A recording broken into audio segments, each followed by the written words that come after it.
అందుచేత మనకి ఇది అశరీరవాణి అంటే ఎవరి నుండి రానటువంటి నిత్యమైనటువంటి అపౌరుషేయమైనటువంటి వేదములో కామము నశించడానికి భగవానుడి ఆవిర్భావమే కారణమని చెప్పి ఉన్నది కనుక విని భయపడ్డాడు కంసుడు.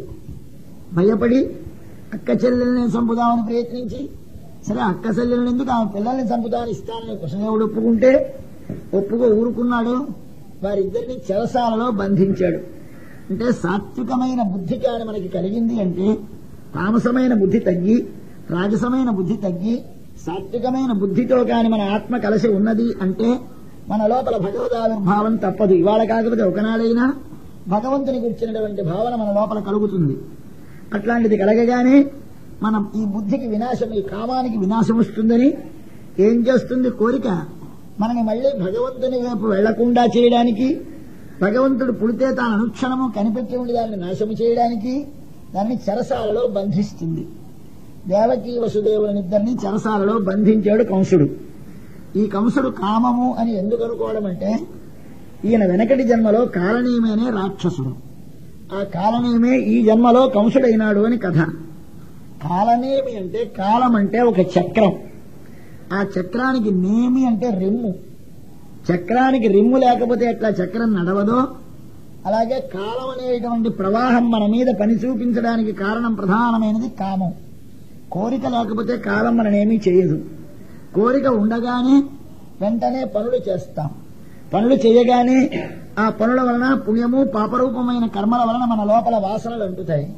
దానివల్ల రుచులు కలుగుతాయి, దానివల్ల సంస్కారములు ఏర్పడతాయి, దానివల్ల మళ్లీ ప్రవర్తిస్తూ ఉంటాం, దానివల్ల పుణ్యమును పాపమును అనుభవిస్తాం, మళ్లీ వాసనలుగా మళ్లీ గర్భగతం అవుతాం, మళ్లీ జన్మ, మళ్లీ బాల్యం, మళ్లీ యవ్వనం, వార్ధక్యం, మరణం, మళ్లీ స్వర్గం నరకం తిరుగుతూ ఉంటాం. దీనికి అన్నిటికీ మూలము వెనకనున్న కామము. కాబట్టి కామం అనేది అడుగున లేకపోతే రిమ్ములాదు, చక్రము ప్రసరించదు కనుక ఈ చక్రానికి నేమి కనుక, రిమ్ము కనుక కామాన్ని కాలనేమి అన్నారు. ఆ కాలనేమే మన కంసుడు. కంసుడు అంటే కోరిక. ఆ కోరిక ఏం చేస్తుంది? బుద్ధిని పాడు చేయడానికి ప్రయత్నం చేస్తుంది, కానీ బుద్ధిని చెరచలేదు. మరేమి చేస్తుంది? బుద్ధిలోంచి పుట్టిన మంచి భావాలన్నింటినీ నాశనం చేస్తూ ఉంటుంది. మంచి భావాలు నాశనం అంటే దాని లోపల ముందుగా 7 అయిన తరువాత 8వసారి కృష్ణుడు కలుగుతాడు. దానిలో ముందు కలిగిన భావాలన్నీ అంటే 7వ భావం స్థిరముగా ఉండవలసినది, బ్రతకవలసినది. 6 చనిపోయినారు, 7వ వాడు మాత్రము ఇక్కడి నుంచి తీసేసి మరొక చోట పెట్టి ఆయనను బ్రతికించారు. బలరాముడు, బలభద్రుడు అనేటువంటి పేరుతోటి. ఆయన ఎవడు అంటే ఆయనే అనంతుడు అని చెప్పారు, శేషుడు అని చెప్పారు. అంటే మన లోపల భగవంతుని యందు భక్తి కలగాలి అంటే దానికి ముందు తానెవడో తనకు తెలియాలి. తానెవడో తనకు తెలిస్తే కాని భగవంతుని యందు భక్తి కలగదు. బాబు ఇప్పుడు తొలగయా ఈ లోపల ముందు కలిగిన భావాలు అవి చనిపోయిన తర్వాత 6 పోయిన తర్వాత 7వసారి శేషుడు కుమారుడుగా కలిగాడు. శేషుడు అంటే అర్థం సర్వము భగవంతుని కొరకు వినియోగపడదగినది అనే భావమునకు శేషమని భావము. శేషము అంటే ఇంతకాలం మనం ఏమనుకుంటున్నాం? ఉన్నదంతా నా కొరకే అనుకుంటున్నాం. ఆ భావం పోవాలి. ఏది ఉన్నా ఏది చేసినా అంతా భగవానుని కొరకు అనే భావన కలగాలి. ఈ భావానికి శేషత్వం అని పేరు. అదే మన ఆత్మ యొక్క స్వరూపం. నేనెవడిని అంటే నేను భగవంతునికి చెందినవాడను అన్న జ్ఞానం కలగాలి. నీవెందుకు పని చేస్తున్నావంటే భగవంతుని కొరకు అనే జ్ఞానము కలగాలి. కాబట్టి తాను చేసే ప్రతి పని భగవంతుని కొరకనే జ్ఞానము కలగడము, ప్రధానముగా తనను గురించి తనకు తెలియడం.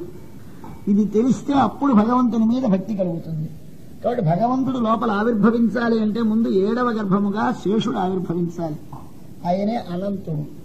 ఆయన బలముతో ప్రకాశించేవాడు. బలమేమిటి అంటే మన లోపల ఉన్న ఆత్మకి బలము ప్రధానమైనది విజ్ఞాన బలం ఉండాలి, దేహబలము కాదు. విజ్ఞానం అంటే ఏమిటి అంటే అంటే ప్రకృతి కంటే నేను వేరు, నేను భగవంతునికి చెందినవాడును అనే జ్ఞానానికి విజ్ఞానం అని పేరు. అంటే విడమరిచిన, విడదీసిన జ్ఞానం. దేనికంటే విడదీసిన జ్ఞానం? నేను ఈ శరీరము కంటే వేరు అని విడదీసిన జ్ఞానం. నేను స్వతంత్రుడను కాను, భగవంతునికి చెందినవాడను అనే జ్ఞానం. కాబట్టి నేను దేహము కాను అనే జ్ఞానము, నేను కేవలం స్వతంత్రుడను కాను భగవంతునికే చెందినవాడననే జ్ఞానము, ఇవి రెండుతో ఎప్పుడు ప్రకాశించేవాడు విజ్ఞాన బలముతో కూడినవాడు. అట్టి విజ్ఞాన బలముతో కూడినవాడు శేషుడు. ఆ శేషుడు ముందు ఆవిర్భవిస్తే, అంటే మన లోపల మనం ఎవరో తెలిస్తే, అప్పుడు 8వ గర్భంలో కృష్ణ భగవానుడు జన్మిస్తాడు. ఇది కథ. ఇప్పుడు 6 పిల్లల్ని చంపేశాడు. 7వ పిల్లల్ని అక్కడ ఉంచకుండా తీసేశాడు. తీసేసి మరొక చోట దానిని పెంచుతున్నారు. ఇప్పుడు 8వ గర్భంలో భగవానుడు ప్రవేశించి ఉన్నాడు. అంటే మన లోపల ఇతరమైన భావములన్నీ పోయి కేవలం భగవంతుని యొక్క శేషత్వం అనేది మన లోపల భాషించిన నాడు అప్పుడు భగవద్ ఆవిర్భావానికి సన్నద్ధమైనది. అప్పుడు సాత్వికమైన బుద్ధి నుండి భగవంతుని యందుండేటువంటి నిరతిశయమైనటువంటి ప్రేమ భగవత్ స్వరూపం ఆవిర్భవిస్తుంది లోపల. ఈ కథని మనకి సూచించడానికి మానవ జీవితంలో ఎట్లా క్రమముగా వాడు భగవంతుని వైపు వెళతాడో, దానికి ప్రతిబంధకముగా కామం ఎంత పనిచేస్తుందో, ఆ కామము చేత ప్రేరితములైనటువంటి ఇతర భావములు ఎట్లా మనపై పనిచేస్తాయో, భగవానుని మనకి లేకుండా ఎట్లా చేయాలని ప్రయత్నిస్తాయో, వాటిని జయించి స్వామి మనకు తనను ఎట్లా అందిస్తాడో ఈ కథ కృష్ణ కథ. కాబట్టి కృష్ణ అంటే అపరిచ్ఛిన్నమైన ఆనందం పొందడమే మానవ జీవితానికి పరమార్థం. ఆ అపరిచ్ఛిన్నమైన ఆనందాన్ని పొందడానికి అడ్డంకేమి అంటే కోరిక. కాబట్టి కృష్ణుడికి కంసుడి శత్రువు. ఈ కృష్ణుడు కంసుడు అనేటువంటి వారిద్దరూ కూడా ఈ ఆత్మతో సంబంధం ఉన్నవారే. ఈ ఆత్మ అంటే వసుదేవుడు. వసుదేవునికి భార్యగా వచ్చిన దేవకికి తోబుట్టువు కంసుడు. ఈ ఆత్మయైన వసుదేవుని నుంచి పుట్టినవాడు కృష్ణుడు. కాబట్టి ఈయన భార్య తోబుట్టువుని, అంటే భార్య తోబుట్టు అంటే తన సాత్వికమైన బుద్ధికి తోడుగా ఉండి తన లోపల ఉండేటటువంటి భగవద్భావనని కలగకుండా అడ్డగించేటటువంటి కామాన్ని తనలో నుండే పుట్టినటువంటి కుమారుడు చంపాలి, అంటే భగవానుడే చంపాలి. తనలోంచి పుట్టినవాడంటే వాడు వసుదేవుని నుంచి పుట్టినవాడు కనుక ఆయన పేరేమిటి? వాసుదేవుడు. వసుదేవుని కుమారుడు వాసుదేవుడు. వాసుదేవుడు కంసుని చంపుతాడు. కాబట్టి కంసుడిని వాసుదేవుడు చంపుతాడు. వాసుదేవుడు కృష్ణుడు. ఈయన దొంగతనముగా పెరుగుతాడు. ఇదంతా కథ. ఇంతవరకు వచ్చిన కథలో ఉన్న అర్థాన్ని మనం తెలుసుకున్నాం. ఇక ముందుకు వెళదాం. 8వ గర్భంలో స్వామి ప్రవేశించి ఉన్నాడు. ఇంకా స్వామి ఆవిర్భవించే సమయం వస్తే లోకమంతా ప్రశాంతంగా ఉంటుంది. కాలము యొక్క చెడు మన మీద ప్రసరించదు. ఎప్పుడైతే భగవంతుడు ఈ లోకంలో ఆవిర్భవిస్తున్నాడో అప్పుడు కాలం ఎలాగుందో వర్ణిస్తున్నారు. ఏమిటి? అథ సర్వగుణోపేత కాల పరమశోభన యస్యేవ అజనజన్మక్షం శాంతర్క్షగ్రహతారకం. ఆ రోజు కృష్ణుడు ఆవిర్భవించే రోజు. కృష్ణుడు ఆవిర్భవించే రోజున సర్వగుణోపేత, కాలము అన్ని మంచి గుణములతో కూడి ఉన్నదిగా. ఆ మంచి గుణములతో కూడి ఉండి అంటే మంగళముగా ఉన్నది, పవిత్రముగా ఉన్నది, సుగంధిలముగా ఉన్నది, ఏ విధమైన చాంచల్యమును కలిగించకుండా ఉన్నది కాలము. ఆ రోజు నక్షత్రం అజనజన్మర్క్షం. అజనుడంటే బ్రహ్మ, బ్రహ్మదేవతగా కలిగినటువంటి నక్షత్రం. బ్రహ్మదేవతగా కలిగిన నక్షత్రం రోహిణి. రోహిణి అనే నక్షత్రంలో స్వామి ఆవిర్భవిస్తాడు. అందుచేత అన్నాడు అజుడు అంటే జన్మలేనివాడు. జన్మలేనివాడు బ్రహ్మ. జన్మలేనివాడు జన్మ ఎత్తే నక్షత్రం ఇది. జన్మలేనివాడు జన్మ ఎత్తే నక్షత్రం అంటే జన్మలేనివాడు భగవంతుడు. ఆయన ఒక రూపముతో ఒక మనుష్యుడుగా ఈనాడు కృష్ణుడు అనే పేరుతో పుట్టబోతున్నాడు కనుక ఆయన పుట్టేటటువంటి నక్షత్రం ఇవాళ అజన జన్మర్క్షం. అది ఈనాటి గొప్పతనం. అయితే దీని లోపల భగవంతుడు పుట్టడమేమిటి అంటే మనల్ని అనుగ్రహించడానికి భగవంతుడు పుడతాడు. భగవంతునికి పుట్టుక ఉన్నదా లేదా ప్రశ్న. భగవంతునికి రూపం ఉన్నదా లేదా ప్రశ్న. భగవంతునికి గుణములు ఉన్నవా లేవా ప్రశ్న. అంటే భగవంతునికి గుణములు ఉన్నవి అని ఉపనిషత్తే చెబుతుంది, లేవని ఉపనిషత్తే చెబుతుంది. భగవంతునికి పుట్టుక ఉన్నది అని ఉపనిషత్తు చెబుతుంది, లేవు అని ఉపనిషత్తు చెబుతుంది. భగవంతునికి పేరు ఉన్నది అని చెబుతుంది, లేవని చెబుతుంది. ఏమిటి విరుద్ధమైన విషయంలో ఉపనిషత్తు ఎట్లా చెబుతోంది అంటే ఏది ఉన్నది ఏది లేదు అని విడదీసి తెలుసుకోవాలి ఉపనిషత్తులకు సమన్వయం తెలియడానికి. జన్మ ఉన్నది జన్మ లేదు అంటే మనవలే కర్మ చేత కేవలము సుఖదుఖమును అనుభవించడానికి వచ్చే శరీరము భగవంతునికి లేదు. ఉన్నది అంటే తన భక్తులను తనను ఆశ్రయించిన వారిని అనుగ్రహించడం కోసమని తనంత తాను స్వీకరించినటువంటి శరీరములు ఉన్నవి. అలాగే ఆయనకి గుణములు ఉన్నవి లేవు. ఏ గుణములు ఉన్నవి ఏ గుణములు లేవు. భగవంతునికి మనవలే సత్వరజస్తమో గుణములు కాని ముసలితనము చావు మొదలైన గుణములు కాని లేవు. మరి ఏ గుణములు ఉన్నవి అంటే ఆయనకి సర్వజ్ఞత్వము సర్వశక్తిత్వము సర్వాధారత్వము సర్వకారణత్వం మొదలైన గుణములు సర్వేశ్వరునికి ఉన్నవి. అలాగే స్వామికి పేరున్నదా లేదా ఉన్నది లేదు. ఏ పేరున్నది ఏ పేరు లేదు. మనవలే శరీరమునకు పెట్టినటువంటి పేర్లు దేవుడు, మనుష్యుడు లేదా మరొక ఆచార్యులు, మరొక ప్రతి శాస్త్రీ పేర్లేమి ఆయనకి లేవు. మరి ఏ ఉన్నాయి? ఆయన యొక్క స్వరూపాన్ని, రూపాన్ని, గుణాలని తెలియజేసే పేర్లు మాత్రమే ఉన్నవాయనికి. ఈ విధమైనటువంటి సర్వేశ్వరుని యొక్క గుణములను గురించి, నామములను గురించి, రూపములను గురించి, జన్మలను గురించి అనేకమైన అభిప్రాయములు ఉపనిషత్తులో చెప్పారు కనుక అట్టి స్వామి ఇవాళ జన్మించేటువంటి నక్షత్రము రోహిణి నక్షత్రము. ఆనాడు శాంత అర్క్ష గ్రహ తారకం. లోపల ఉండేటువంటి నక్షత్రములు, ఆకాశం మీద నక్షత్రములు, గ్రహములు కూడా చాలా ప్రశాంతముగా ఉన్నాయి. వేటికి కూడా ఏ విధమైన దోషాలు లేకుండా దిక్కులన్నీ నిర్మలములుగా ఉన్నాయి. ఆకాశమందు నక్షత్రములు అన్ని స్వచ్ఛముగా ప్రకాశిస్తూ ఉదయించి ఉన్నాయి. భూమంతా మాంగళ్యమైనటువంటి మంగళ పరిపూర్ణమై ఉన్నది. పట్టణములు, పల్లెలు అన్ని కూడా చాలా మంచి సంతోషముగా ఉన్నాయి. నదులన్నీ నిర్మలమైన జలములు కలవై ఉన్నాయి. మడుగులలో తామర పువ్వులు ప్రకాశిస్తున్నాయి. మంచి చల్లని శరీరములకు సుఖమును కలిగించేటువంటి గాలులు వీస్తున్నాయి. ఆ గాలి పవిత్రముగా వీస్తోంది. ఆ గాలి చాలా మంచి వాసనలతో వీస్తోంది.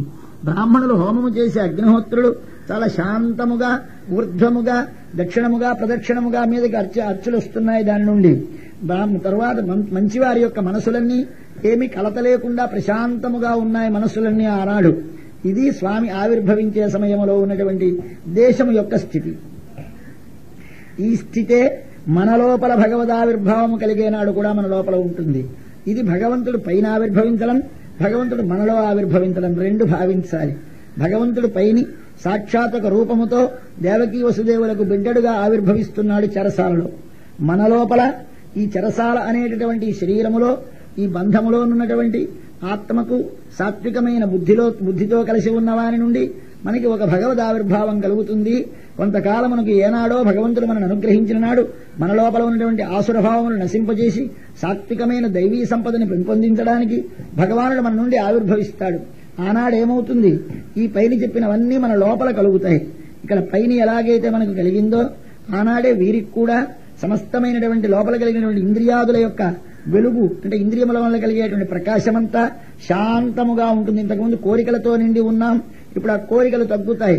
చూడాలని, వినాలని, తినాలని ఈ కోరికలన్నీ తగ్గి కేవలముగా మనసు లోపల ఉండేటువంటి నిర్మలమైనటువంటి హృదయాకాశము ప్రసన్నమయ్యి దాని లోపల భగవంతుని దర్శించడానికి అయిన జ్ఞానము ప్రకాశిస్తూ మన లోపల ప్రవేశించేటువంటి విషయవాసనలు అనేటువంటి వాటిలో కల్మషమైనటువంటి కాలుష్యము తొలగి, అహంకారమమకారములు తొలగి కేవలం భగవత్పరమైన భావన కలిగి మన లోపల జ్ఞానమనబడేటటువంటి తామర పువ్వులు వికసించి మన లోపల సుఖమైనటువంటి వాయువనగా మనకి జ్ఞానమును ప్రసరింపజేసేటువంటి దివ్యమైనటువంటి శక్తులు, మన లోపల పవిత్రమైనటువంటి శక్తులు కలిగి మన లోపల ఉండే సర్వమైనటువంటి ప్రకాశం ఇచ్చేటువంటి ఇంద్రియములు, బుద్ధి, మనస్సు సర్వములు కూడా మనకు అనుకూలముగా, భగవద్ అనుకూలముగా ప్రవర్తిస్తాయని సాత్వికుడైనటువంటి బుద్ధితోటి భగవదనుభవం పొందడానికి యోగ్యమైన వారి మనస్థితి ఒక వంక, బాహ్యమైన దేశము యొక్క ప్రదేశము స్థితి ఒక వంక వర్ణిస్తూ ఆనాడు స్వామి ఆవిర్భవిస్తున్నాడు.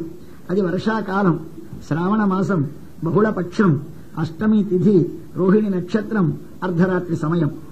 అప్పుడు మందం మందం జలధరాహ, మేఘములు గర్జిస్తున్నాయిట. అట్లా గర్జిస్తూ ఉంటే నిషీధే తమ ఉద్భూతే జయమానే జనార్దనే దేవక్యాం దేవభూతాయాం విష్ణు సర్వగుణాశ్రయ ఆవిరాసీద్యథా ప్రాచ్యాం దిశీందురివ పుష్కల. చీకటి ఆవరించిన అర్ధరాత్రి సమయం. జన్మలేనటువంటి స్వామి జన్మిస్తున్నాడు. జన్మగలవారిని పీడించే స్వామి జన్మిస్తున్నాడు. జనార్దనుడంటే జన అంటే జనమును అర్ధన పీడించేవాడని అర్థం. మనుష్యుల్ని పీడిస్తాడా భగవంతుడు? ఆయన పేరేమిటి? జనార్దనుడేమిటి అంటే జన్మగలవారి జన్మలను పీడిస్తాడు కనుక, వీరికి మరల జన్మ లేకుండా చేస్తాడు కనుక ఆయనకి జనార్దనుడని పేరు. ఆయన ఈనాడు జన్మిస్తున్నాడు. ఎందుకు జన్మిస్తున్నాడు? ఆయన జన్మిస్తే ఆయన మనకు శ్రేయస్సును కలిగిస్తాడు. ఈ యొక్క ఆవిర్భావ సమయం అర్ధరాత్రి సమయంలో స్వామి ఆవిర్భవిస్తున్నాడు. ఇది బాహ్యముగా వర్షాకాలము, ఆంతరముగా వర్షకాలము. బాహ్యముగా రాత్రి, ఆంతరముగా రాత్రి రెండు రావాలి. భావన మనం చూసుకోవాలి ఒకసారి. స్వామి వర్షకాలంలో జన్మిస్తున్నాడు. వర్షకాలంలో జన్మించడం ఏమిటి అంటే మన లోపల ఒక వర్షకాలం ఉంటుంది. బయట ఎలా వర్షకాలం ఉందో లోపల ఎలా వర్షకాలం ఉంటుంది. బయట ఉండే వర్షకాలం ఆకాశం మీద మబ్బులు కమ్ముతాయి, సూర్యుడు ప్రకాశించడు. జిడజిడమని చిరుకులు పడుతూ ఉంటాయి, దారి తెలియదు. ఇదే స్థితి లోపల కూడా. లోపల ఉండే మబ్బు ఏమిటి? అవివేక ఘనంధదిముఖే. లోపల అవివేకం అనే మబ్బు కమ్మేస్తుంది. అవివేకము అంటే, వివేకం అంటే విడతీసుకునుట, అవివేకం అంటే విడదీసుకొనలేకపోవుట. రెండు కలిసి ఉన్నాయి. ఈ రెండింటినీ విడదీయలేని స్థితి మనది. దేహము ఆత్మ రెండూ కలిసి ఉన్నాయి, రెండింటిని విడదీయలేము. ఎందుచేత దేహాన్ని చూస్తే ఇది ఎప్పుడు ఉంటుందేమో అనిపిస్తుంది, ఆత్మ ఉన్నది లేనట్టు కనిపిస్తుంది. చీకటికి ఉన్న గొప్పతనం ఏమిటంటే ఉన్నది లేనట్టు కనిపిస్తుంది. కాబట్టి మన లోపల ఉన్న ఆత్మవస్తువుని కనపడకుండా దాచేస్తుంది, కప్పేస్తుంది శరీరం. అలాగే ఈ లోపల ఉన్నటువంటి ఆత్మవస్తువు కనపడకపోగా ఈ పైనున్నటువంటి దీని యొక్క దుర్గుణములన్నీ మనకు కనపడవు. ఇది నశించిపోయేదని కానీ, ఇది క్షణములో పోతుందని కానీ, ఇది అనిత్యమని కానీ మనకేమీ తెలియదు. కాబట్టి దేహములో ఉండేటువంటి అనిత్యత్వము కానీ అశుచిత్వము కానీ మనకేమీ తోచకుండా ఇది నిత్యము పవిత్రము, ఇది మనకెప్పుడు ఉండవలసినదనే బుద్ధి దీని ఎందుకు కలుగుతుంది? లోపల ఉన్న ఆత్మ ఉన్నదే లేనట్టుగా తోస్తుంది. అటువంటి స్థితి మనకు కలిగించేది అవివేకం. ఆ అవివేకం అనేటువంటి మబ్బు ఆవరించింది మన హృదయం అనేటటువంటి ఆకాశములో. ఆ హృదయం అనే ఆకాశములో ఆ మబ్బు ఆవరించగానే ఏమవుతుంది? దుఃఖములనేటువంటి వర్షములు పడతాయి. ఆ వర్షములే ఆధ్యాత్మిక, ఆధిభౌతిక, ఆధిదైవికములని 3 వర్షాలు పడుతూ ఉంటాయి ఎప్పుడూ జలజలమని. ఆ దుఃఖములు అంటే ఏమిటి? శరీరానికి రోగాలో, మనస్సుకి బెంగలో, ఇరుగు పొరుగుల వారితోటి, జ్ఞాతులతోటి, పాములతోటి, పురుగులతోటి, పెద్ద పురుగులతోటి బెడదలో, లేదా పైనుంచి వచ్చేటువంటి పిడుగులు, ఉరుములు, ఉప్పెనలు, వర్షాలు, వీటి వలన మనం ఎప్పుడూ బాధలే పడుతూ ఉంటాం. ఇవి దేనివల్ల వచ్చాయి? ఈ శరీరం అనే దాని యొక్క సంబంధం చేత కలిగినవి కనుక, శరీరం కంటే ఆత్మ వేరుని గుర్తించలేక కలిగినవి కనుక, ఇవి అవివేకం అనే మబ్బు నుండి పుట్టినటువంటి వర్షాలు. ఆ వర్షములు వర్షిస్తూ ఉంటాయి. అప్పుడు మనమేమవుతాం? దారి తెలియదు, ఎటు వెళ్లాలో తెలియదు. మనం బయలుదేరినది ఒక ప్రయాణం కోసం బయలుదేరాం, ఒక చోటికి వెళ్లాలని. కానీ మబ్బు కమ్మేసింది, ఎటు దారే తెలియక వెళ్లకూడని దారిని వెళ్ళిపోతున్నాం. అందుచేత మనకి ఈ అవివేక ఘనంధదిముఖే బహుధా సంతత దుఃఖ వర్షిణి భగవన్ భవదుర్దినే పథస్ఖలితం మామవలోకయ. తండ్రి, దారి తప్పిపోయి ఒకవైపు వెళ్ళటానికి బయలుదేరిన నేను మరొక వైపు వెళ్ళిపోతున్నాను గనక నీవే దారి చూపించు అని ప్రార్థిస్తాడు ఒక భక్తుడు. అలాగా మనకు కూడా అర్ధరాత్రి సమయములో దారి తప్పి వెళ్లవలసినటువంటి రథము వెళ్లవలసిన భగవానుని వైపు వెళ్లకుండా ఇతరమైన లౌకిక విషయముల వైపు వెళుతూ ఉంటే ఆయన లోపల ఆవిర్భవిస్తాడు గనక అర్ధరాత్రి వంటి అజ్ఞానమావరించి ఆధ్యాత్మికాధిభౌతికాది దుఃఖములు వర్షిస్తూ ఉంటే ఈ వర్షించేటువంటి సమయములో రాత్రి వేళ స్వామి ఆవిర్భవిస్తాడు. రాత్రి అంటే అజ్ఞానపూరితమైనటువంటి ఒక జన్మలో ఎన్నో జన్మలెత్తాం, ఎన్నో రాత్రులు గలిచాయి. కానీ కృష్ణుడు పుట్టిన రాత్రి ఒక్క రాత్రి. కృష్ణుడు పుట్టకముందు ఎన్ని రాత్రులు గడవలేదు, ఎన్ని నెలలు గడవలేదు. ఆ నెలలో స్వామి ఎట్లా జన్మించడో అట్లాగే శ్రావణ మాసములో బహుళ అష్టమి నాడు ఆవిర్భవించినట్టుగా మనలో ఎప్పుడో కొన్ని జన్మలు గడిచిన తర్వాత ఒక్కొక్క రాత్రి ఒక్కొక్క జన్మ, ఇట్లాంటి జన్మలు కొన్ని 1000 కోట్లు గడిచాయి. ఇన్ని జన్మలలో ఎప్పుడూ స్వామి ఆవిర్భవించలేదు. ఇవాళ స్వామి ఆవిర్భవిస్తున్నాడు. ఆ రాత్రి ఎందుకు ఆవిర్భవిస్తున్నాడు? ఆయన మన లోపల ఇంతకాలం ఆవరించి ఉన్న జన్మను నాశనం చేయడానికి ఆవిర్భవిస్తున్నాడు. ఆయన పుడితే కాని మన పుట్టుక పోదు, ఆయన మన లోపల పుడితే కాని మన పుట్టుక పోదు. ఆయన మన లోపల దర్శనమిస్తే ఆయన ఉన్నాడని తెలిస్తే పుట్టుక అంటే మళ్లీ శరీరంతో సంబంధానికి పుట్టుకని పేరు. మళ్లీ మనకి శరీరంతో సంబంధం పోవాలి అంటే మన లోపల ఉన్నవాడు ఉన్నాడని మనకు తెలియాలి. కాబట్టి మన లోపల ఉన్నవాడు మనకు ఉన్నాడని తెలియడమే ఆయన పుట్టడం. మన శరీరం పోవడం అంటే మళ్లీ మనకి పుట్టుక లేకపోవడమే నశించిపోవడం. అట్లాగా అజనే జన్మలేనటువంటి స్వామి జయమానే పుడుతూ ఉంటే ఎవరి ఎందుకు పుడుతున్నాడు? దేవక్యాం దేవభూతాయాం, దేవతా స్వరూపిణి అయినటువంటి దేవకీదేవి ఎందు జన్మిస్తున్నాడు. దేవభూతాయాం అంటే ప్రకాశమయమైనటువంటి సాత్వికమైనటువంటి మన బుద్ధిలో స్వామి ఆవిర్భవిస్తున్నాడు. ఇప్పుడు ఆవిర్భవిస్తూ ఉంటే విష్ణు సర్వగుణాశ్రయ, ఎట్లాంటి స్వామి ఆవిర్భవిస్తున్నాడు? అంతటా వ్యాపించి ఉన్నవాడు ఒకచోట కనపడుతున్నాడు. అంతటా లేడా భగవంతుడు? ఒక్క మన మనస్సులోనే ఉన్నాడా? మన బుద్ధిలోనే ఉన్నాడా? ఒక వస్తువులోనే ఉన్నాడు? అంతటా ఉన్నాడు. కానీ అంతటా ఉన్న దానిని మనము గుర్తించలేము. ఒకచోట ఉన్నది మనకు ఉపయోగము, కానీ అంతటా ఉన్నది ఉన్నది అని తెలుసుకుందికే. అంతటా లేకపోతే మన లోపల ఆయన బయటపడడు. కానీ అంతటా ఉన్నవాడిని కాదు, ఒకచోట ఉన్నవాడిని చూడాలి. ఎలాగూ అంటే పాలల్లో నెయ్యి ఉందా లేదా? ఉన్నది. పాలల్లోంచే నెయ్యి వస్తోంది. ఆ నెయ్యి ముందు వెన్న, వెన్నకి ముందు మీగడ, మీగడకు ముందు పాలల్లోనే ఉంది అంతా. కానీ పాలగా తీయగానే పాలల్లో నెయ్యి ఉంది కదా అని మనం ఎవరం గుర్తించలేము. మనకది దొరకదు. నేతి గుణము వేరు, పాల గుణము వేరు. పాలతోటి హోమం చేస్తే ఆరిపోతాయి, నేతితో హోమం చేస్తే ప్రజ్వలిస్తుంది. అందుచేత ఈ నేతిని పాల నుండి వేరుగా తీసి చూడాలి. అలాగే భగవత్తత్వం అనేది అంతటా వ్యాపించి ఉన్నది. తన భక్తులను అనుగ్రహించడానికి, వారిలో ఉన్నటువంటి ఆత్మవస్తువుని తనను ప్రకాశింపజేయడానికి విష్ణువు ఆయన ఏం చేస్తాడు? ఒక చోట ఆవిర్భవిస్తాడు. ఆయన ఎటువంటి వాడు? సర్వగుణాశ్రయ. ఆయన సమస్తమైన గుణములకు ఆశ్రయమైన వాడు.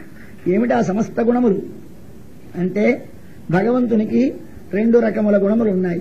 మనం ఆశ్రయించడానికి ఆయన సులభముగా ఉండాలి. మన చేత ఆశ్రయింపబడితే మన పనులు చేయాలి.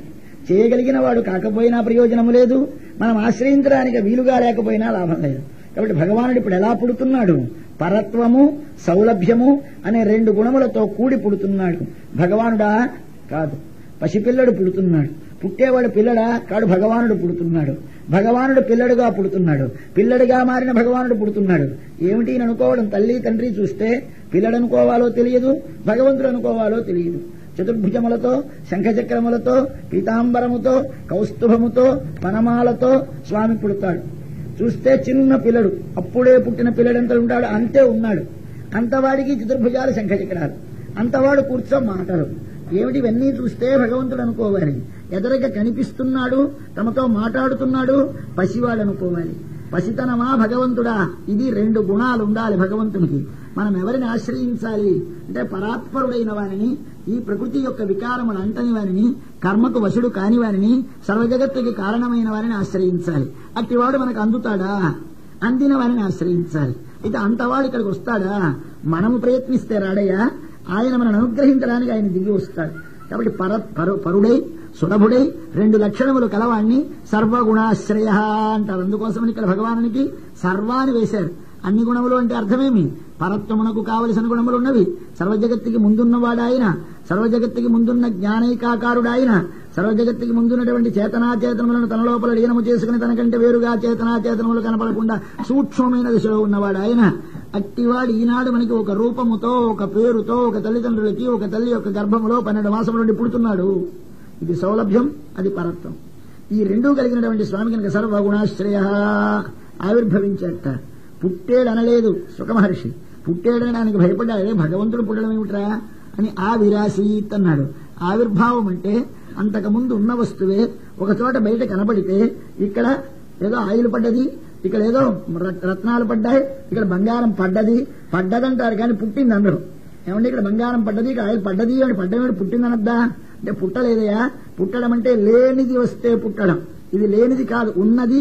ఇంతకాలం మరుగుపడి ఉన్నది, ఇప్పుడు ఒకసారి ఆ మరుగు తొలగి వెలుగుకు వచ్చింది. అట్లాగానే కృష్ణ భగవానుడు అంతటా ఉన్నవాడు, అన్నిటిలోనున్నవాడు.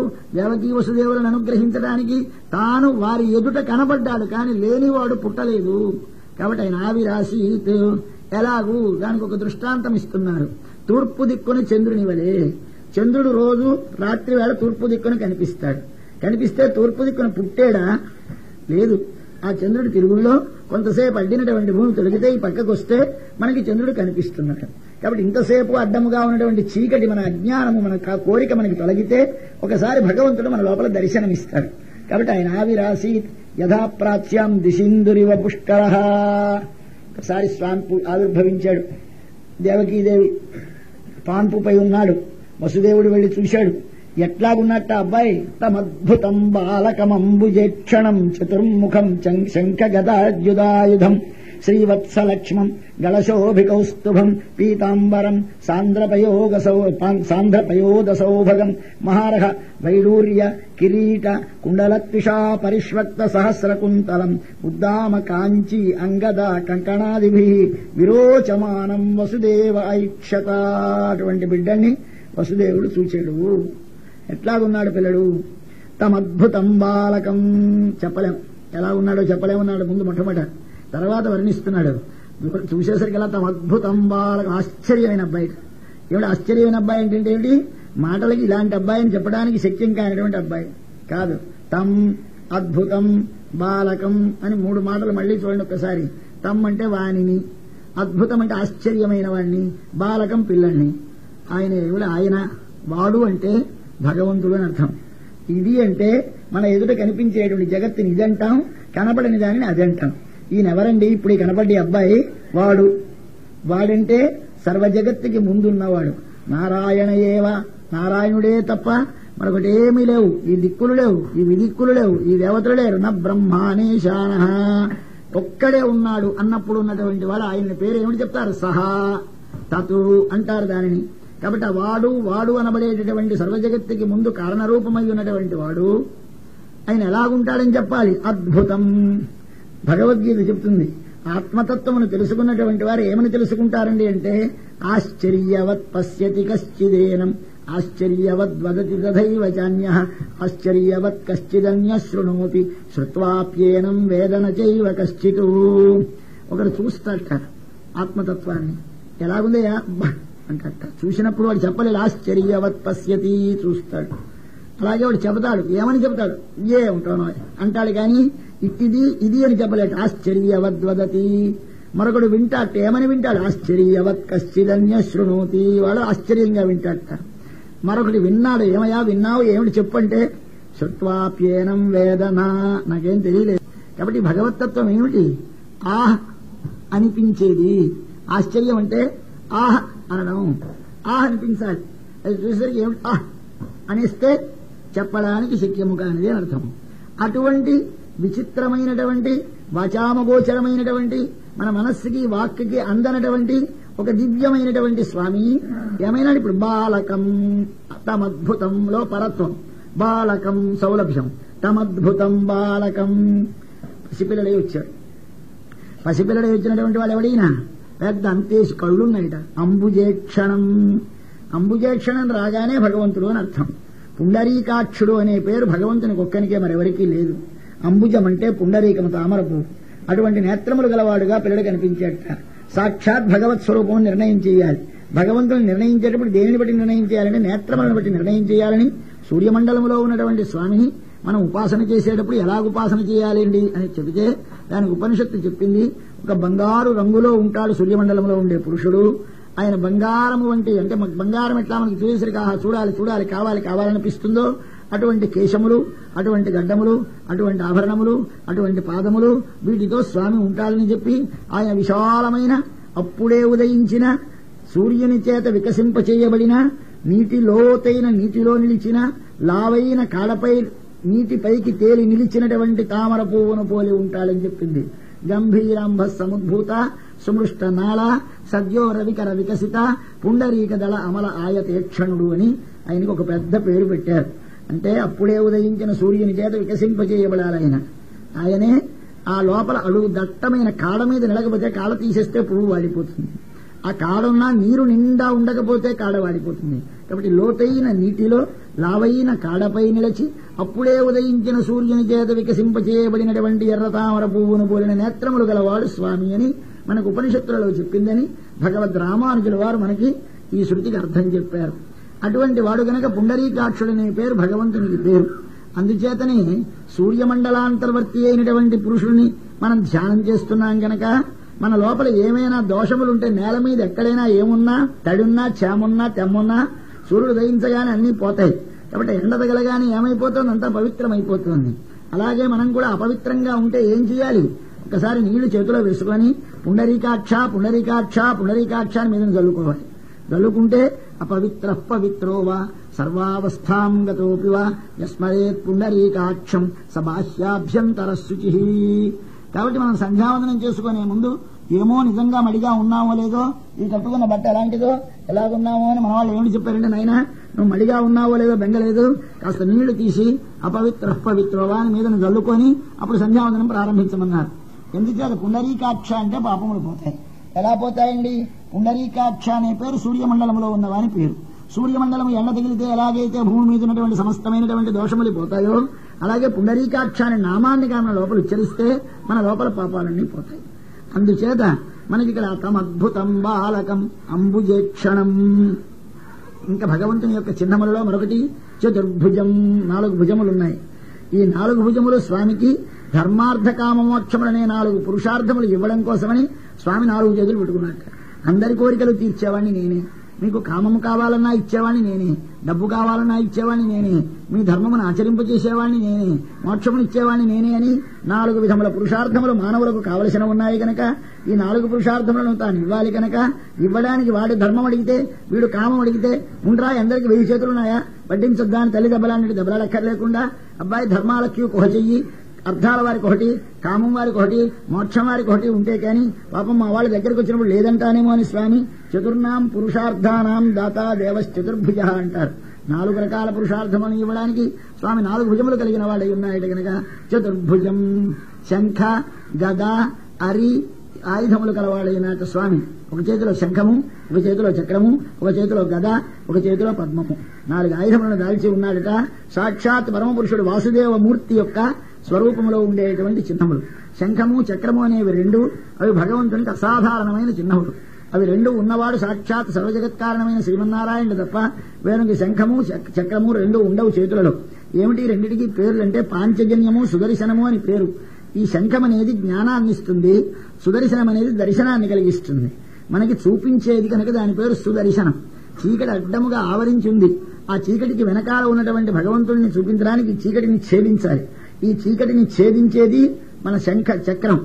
ఆ లోపల స్వామిని చేరినప్పుడు ఆయనని పరిపూర్ణముగా మనం అర్థము చేసుకుందికి, ఆయన అవగాహన చేసుకుందికి మనకి సాయపడేది శంఖము. కాబట్టి శంఖం ఏమి చేస్తుంది? భగవత్ స్వరూప రూప గుణ విభూతులను గురించిన జ్ఞానమును కలిగిస్తుంది. చక్రం ఏమి చేస్తుంది? మనకు భగవంతుడు కనిపించడానికి అడ్డముగా ఉన్నటువంటి అజ్ఞానం అనేటువంటి చీకటిని పారద్రోలుతుంది.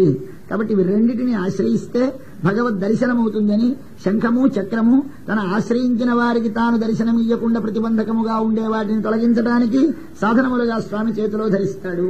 తన ఆశ్రితులకు ఎవరైనా శత్రువులుంటే ఆ శత్రువులను నిరసించడానికి ఉపయోగిస్తాడు. తనకి శత్రువులు ఎవరూ లేరు. నమే ద్వేష్యోస్తే న ప్రియ. ఆయన అందరికీ సమానుడే. ఎవరైనా ఆయనను ఆశ్రయించవచ్చును. ఆశ్రయించడానికి వీరు వారనే భేదము లేదు. నిన్నటి దాకా తిట్టినవాడు కూడా స్వామి అని పాదముల మీద పడితే రక్షిస్తాడు స్వామి. ఎందుకు పనికిమాలిన జన్మలో ఉన్నవాడు కూడా స్వామి అని ప్రార్థిస్తే రక్షిస్తాడు స్వామి. కాబట్టి ఆయనకి తారతమ్యము లేదు. పరుడు నావాడు పైవాడన్న భేదము లేదు. ప్రియుడు ద్వేష్యుడు అనే భేదము లేదు. అటువంటి సర్వసముడైనటువంటి స్వామికి చేతిలో శంఖం చక్రం ఎందుకండి అంటే తనను ఆశ్రయించినటువంటి వారికి ఎవరి వలనైనా ఆపద కలిగినప్పుడు వారి ఆపదలను తొలగించి వారికి తనను ప్రసాదించడానికి స్వామి శంఖచక్రములు ధరిస్తాడు. వట్టప్పుడు ఎందుకండి శంఖచక్రాలు? అలంకారములవి. శంఖచక్రములు ఆభరణములు అవుతాయి, శంఖచక్రములు ఆయుధములు అవుతాయి. యుద్ధ భూమి వచ్చినప్పుడు ఆయుధములు అవుతాయి, అట్టినే కూర్చుంటే ఆభరణములుగా ఉంటాయి. కాబట్టి భగవంతునికి అవే ఆభరణములు. మనలో ఉండేటటువంటి సమస్తమైన విశ్వంలో ఉండే పదార్థములన్నింటినీ తన రూపములో ధరించి చూపిస్తున్నట్ట ఒక్కొక్క దానికి అధిపతిగా. అందులో శంఖం అనేటటువంటిది మనలో ఉండేటువంటి జ్ఞానమునకు అది ప్రతీక. చక్రం అనేది మన మనస్సు. చేతశ్చక్రతి అంటారు. మనస్సే చక్రం అంట. మనస్సు ఇలా తిరుగుతూ ఉంటుంది. ఎప్పుడు స్వామి చక్రం అలా తిరుగుతూ ఉంటుంది. ఈ మనస్సే నీ లోపల ఉండేటువంటి నీ దోషములను తొలగిస్తే స్వామి దర్శనమిస్తాడు కనుక మనసాతు విశుద్ధేన పరిశుద్ధమైన మనస్సుతో భగవంతుడిని దర్శించాలి. ఆ పరిశుద్ధమైన మనస్సే భగవంతుని దర్శింపజేసేది కనుక చేతశ్చక్రతి అంటారు. శంఖం అనేది ఏమిటి అంటే శంఖం అంటే మన లోపల ఉండేటువంటి సమస్తమైన ఇంద్రియముల చేత కలిగేటువంటి జ్ఞానమునకు ప్రతీక శంఖమని, దానిని శంఖమని దీనిని చక్రమని పెట్టి, ఈ చక్రము మనస్సు అయితే ఇవి ఇంద్రియములైతే ఇవి మనకి భగవంతుని దర్శింపజేసే కనుక ఒక్కదానికి ప్రకృతికేమో మన వక్షస్థలం మీద పుట్టుమచ్చ పెట్టుకున్నాడు. శ్రీవత్సము తన వక్షస్థలం ఉన్నది. కౌస్తుభము జీవుల కింద జీవులందరినీ కౌస్తుభమణిగా ధరించాడు. ఈ విధముగా స్వామి దివ్యమంగళ విగ్రహంలో ఒక్కొక్క ఆభరణం చూస్తే ఏమిటంటే దేవుడికి కూడా మనలాగే చేతులా, దేవుడికి కూడా మనలాగే ఆభరణాలా ఏమో అనుకుంటారు. కాదయా నీకు ఒక రూపము లోపల విశ్వాన్నంతని చూపించాలి. విశ్వంలో భగవంతుడిని దర్శించాలి. ఇది మన సిద్ధాంతం. అందుచేత విశ్వములో భగవంతుడు ఉన్నాడని నీకు తెలిస్తే కనపడదు, ఉన్నాడని భావించాలి. ఆయన ఒక రూపమును దాల్చి శంఖచక్రములతో చతుర్భుజములతో నిలబడితే ఆ లోపల చూస్తే విశ్వమంతా అందులో నీకు దర్శనం అవ్వాలి. ఆ దర్శనం ఎలాగవుతుందంటే దేనిగా నీవు భావించి ఇదిగో ఇది దీనిని ప్రవర్తింపజేస్తోందని తెలుసుకోవాలి. కనుక ఆయన రూపంలో ఉండేటువంటి వాటిని అన్నింటినీ మన ప్రకృతిలో ఉండే సర్వ పదార్థములకు జీవులకు ప్రతినిధులుగా తాను ధరించి ఉన్నాడు. ఇంకా శ్రీవత్సలక్ష్మం వక్షస్థలం ముందు ఒక పుట్టుమచ్చ ఉంది స్వామికి. అది నల్లగా నీలమైనటువంటి స్వామి వక్షస్థలం మీద శ్రీవత్సం అనే ఒక పుట్టుమచ్చ. ఈ ప్రకృతి ప్రధానము అనబడేటటువంటి ఒక పదార్థం ఉన్నది. ఇది సమస్తమైనటువంటి పదార్థములు పుట్టడానికి కారణమైన పదార్థం ఇది. దాని నుండే చెట్లు, చేమలు, దేవతలు, మనుష్యులు, పక్షులు, పశువులు అన్నిటి యొక్క శరీరం వస్తోంది. అది ఎటువంటిది భగవంతునికి? ఇది భగవంతునికి అంటే వేరా? ఇది నశించేదా? ఇది పోయేదా? అంటే నీతో ఉన్న పుట్టుమచ్చ నీ శరీరముతో ఎట్లా విడువదో, పుట్టుమచ్చ మళ్ళీ శరీరము కాకుండా శరీరము కంటే వేరే శరీరముతో విడదీయడానికి వీలు కాకుండా కలిసి ఉంటుందో, అలాగే ప్రకృతి అనేది భగవంతుని కంటే వేరు కాదు, భగవంతునితో కలిసి ఉండి భగవంతునితో తాను చేరి ఉండేది అనే భావాన్ని చూపించడానికి శ్రీవత్సం అనే పుట్టుమచ్చట అది. గలశోభి కౌస్తుభం. కౌస్తుభం అని ఒక మణి. ఈ మణి స్వామి యొక్క వక్షస్థలం అందు ప్రకాశిస్తూ ఉంటుంది. మనం సముద్రం మధించినప్పుడు దాని నుంచి వచ్చింది, దానిని స్వామి తను ధరించాడు. ఈ కౌస్తుభము సహజముగా ప్రకాశము గలది. భగవానుడు స్వయముగా ప్రకాశము గలవాడు. స్వయముగా ప్రకాశము గల భగవానునికి ఈ కౌస్తుభం అనే మణి ఎందుకు వచ్చాడు? మెడ మీద, మెడలో అంటే ఆ కౌస్తుభానికి స్వామి శరీరము కాంతినిస్తుంది, కానీ కౌస్తుభము స్వామి శరీరానికి అలంకారము కాదు. అట్లాగానే కౌస్తుభం అనేది జ్ఞానము కలిగినటువంటి జీవునికి ప్రతినిధి. ఈ జీవులందరూ ఎందరో ఉన్నారు జీవులు, ఇందరు జీవులు స్వామిని ఎప్పుడు విడవకుండా స్వామితోనే చేరి ఉండేవారు అనే భావము కలగాలి. దానికోసమని శ్రీవత్సం అంటే ప్రకృతి, కౌస్తుభం అంటే జీవులు, వీరిద్దరూ భగవంతుని నుంచి విడదీయడానికి వీలు చేరి ఉండేవారు. ఇంకా పీతాంబరం, పచ్చని వస్త్రం ధరిస్తాడు స్వామి. ఆ పచ్చని వస్త్రం ధరించడము ఆయన యొక్క దిక్కులన్నీ ఆకాశమంతా ఉన్నదే ఇదంతా ఆయన యొక్క వస్త్రముగా భావిస్తారు. ఆ వస్త్రములుగా భావించినటువంటి దాని అంతటి మొత్తం విశ్వమునంతని ఒకసారి ఒక రూపములో దర్శింపజేస్తాడు స్వామి. తన రూపాన్ని విశ్వము లోపల దర్శింపజేస్తాడు. అప్పుడు పాతాళమును కాలుగా భావించాలి. మొత్తం అంతా చూసినప్పుడు విరాట్ రూపాన్ని దర్శనం చేసినప్పుడు ఒక మూర్తిని భగవానుని భావన చేసి హృదయంలో దర్శనం చేయాలి. చతుర్భుజములతో, శంఖచక్రములతో, పీతాంబరముతో, కౌస్తుభముతో, శ్రీవత్సముతో స్వామిని దర్శనం చేసినప్పుడు స్వామి యొక్క మూర్తి లోపల విశ్వమంతా ఎట్లా లీనమై ఉన్నదో భావన చేయాలి. దానికోసమని స్వామి ఆవిర్భవించి కేవలము సాంద్ర పయోద సౌభగుడు అంటే నీరు నిండుగా పట్టి నిండి ఉన్నటువంటి మబ్బు వంటి కాంతి స్వామిది. ఏమిటి నీరు నిండా పట్టి ఉన్న మబ్బు ఏమిటి అంటే నీలవర్ణము స్వామిది కాదు. లోపల కారుణ్యమనేటటువంటి వాత్సల్యమనేటటువంటి రసము నిండినటువంటి స్వామి ఆయన. ఈ మబ్బులో ఏమున్నది? నీరున్నది. ఈ నీరు ఏమి చేస్తుంది? జీవనాన్ని ఇస్తుంది మనకి. అంటే నీటిని ఇస్తుంది, బ్రతికిస్తుంది. మనమందరం ఈ లోకములో సృష్టింపబడి నిలబెట్టబడి మరల ప్రళయములో లోపల స్వామిలో చేరడానికి ఏమి కారణం? మనకి జీవనాన్ని స్వామి ఇస్తున్నాడు. సర్వజగత్ సృష్టి స్థితిలయములకు కారణమైనటువంటి వాడు స్వామి. స్వామి లోపల ఉన్నటువంటి వాత్సల్యమే మనను సృష్టిస్తోంది. ఆ వాత్సల్యమే నిలబెడుతోంది. ఆ వాత్సల్యమే మన లోపలికి తీసుకువెళుతోంది. ఈ విధముగా స్వామిలో ఉన్నటువంటి వాత్సల్యం అనే రసమే, కారుణ్యం అనే రసమే అది జలములుగా అంటే కారుణ్య పరిపూర్ణుడు స్వామి అని చూపించాలి. సర్వజగత్ సృష్టి స్థితిలయములకు కారణమైన వాడు. అంతకాక నీలమనే వర్ణము అనంతమైన దానికి ఉంటుంది. అంతము లేనటువంటి ఆకాశం నీలంగా ఉంటుంది. అడుగు తెలియనటువంటి సముద్రం నీలంగా ఉంటుంది. అలాగే భగవంతుడు ఎంత అని తెలుసుకుందికి వీలు కాడు, ఇంత లోతని తెలుసుకుందికి వీలు కాడు. కాబట్టి ఆయన లోపల అనంతత్వాన్ని చెప్పాలి. ఆయనలో ఉండే అనంతత్వాన్ని చెబుతుంది. ఆయనలో ఉండే వాత్సల్య జలధి అని తెలియజేస్తుంది. అటువంటి స్వామి సాంద్ర పయోద సౌభగుడు.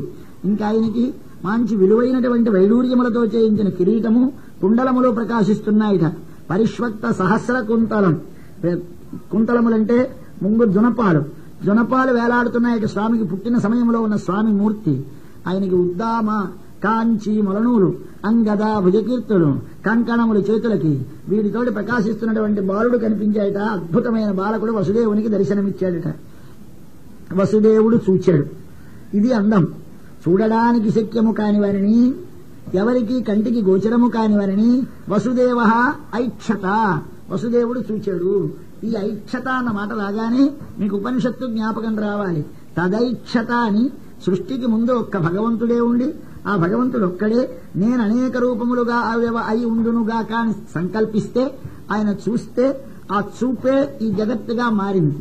అట్లా ఆయన చూపి జగత్తుగా మారిన నాడు ఆయన సంకల్పించాడు, చూచాడు అన్న చూపు ఆయన చూడటం కానీ ఆయన్ని చూచిన వాడెవడు ఉండడు. అట్లా జగత్తునంతని సృష్టించాలి అని చూచాడు ఆయన అని చెప్పిన వాడికి ఇవాళ వసుదేవుడు ఆయనను చూచాడు. అంటే అన్నిటినీ చూడడానికి కర్త అయిన వాడు తన చేత మన చేత చూడబడడానికి కర్మ అయినాడు. ఇది భగవంతుని యొక్క అనుగ్రహము. అందుచేత ఆ స్వామిని వసుదేవుడు చూచి ఒకసారి ఆశ్చర్యపడిన విస్మయోత్ఫుల్ల విలోచన, విస్మయం ఆశ్చర్యముతో ఉత్ఫుల్ల వికసించినటువంటి నేత్రము అలా కళ్ళు అప్పగించేసి ఉండిపోయినాడు. ఏమిటి వింత? ఇలాంటి కుమారుడేమిటి? ఇలాంటి కుమారుడు ఎక్కడైనా ఉంటాడా లోకంలో?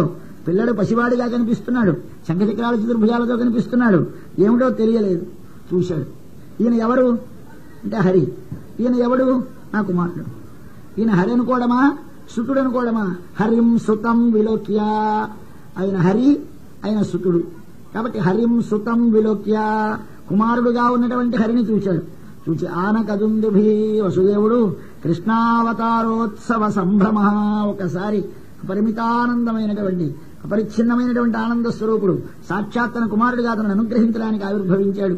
దానితో ఒక్కసారి ఆనందం కలిగిపోయి ముదా ద్విజేభ్యో అయుతమాప్లుతో గవాం, వెంటనే సంతోషంతో ఎవరికైనా గోదానం చేసుకుందాం, ఏమైనా దానాలు చేద్దాం అనుకున్నాడు. పాపం ఎక్కడ దానం చేస్తాడు, ఎక్కడ స్నానం చేస్తాడు? చెరసాలలో ఉన్నాడు. చెరసాలలో స్నానం కుదురుతుందా? చెరసాలలో దానం కుదురుతుందా? మనస్సుతోటే ఒక్కసారి స్నానము చేసినట్టు భావన చేసుకుని కొన్ని వేల ఆవులని దానము చేసినట్టు భావన చేసేసుకున్నట్ట. దీనిని భావించి మన పెద్దలు ఎంతో ఆశ్చర్యపడతారు, బాధపడతారు. ఎంతమంది దగ్గరికి ఎవరినైనా వెళ్ళమనాలా? ఎండోక్యా, దీనిని చూసి మన మహాభక్తులు వలవల ఏడ్చేసి మూర్ఛపోయినారు. స్వామి, నీవు సర్వలోకములకి కారణమైన వాడివి, సర్వలోకములు నీచేత సృష్టింపబడవలసినటువంటిది.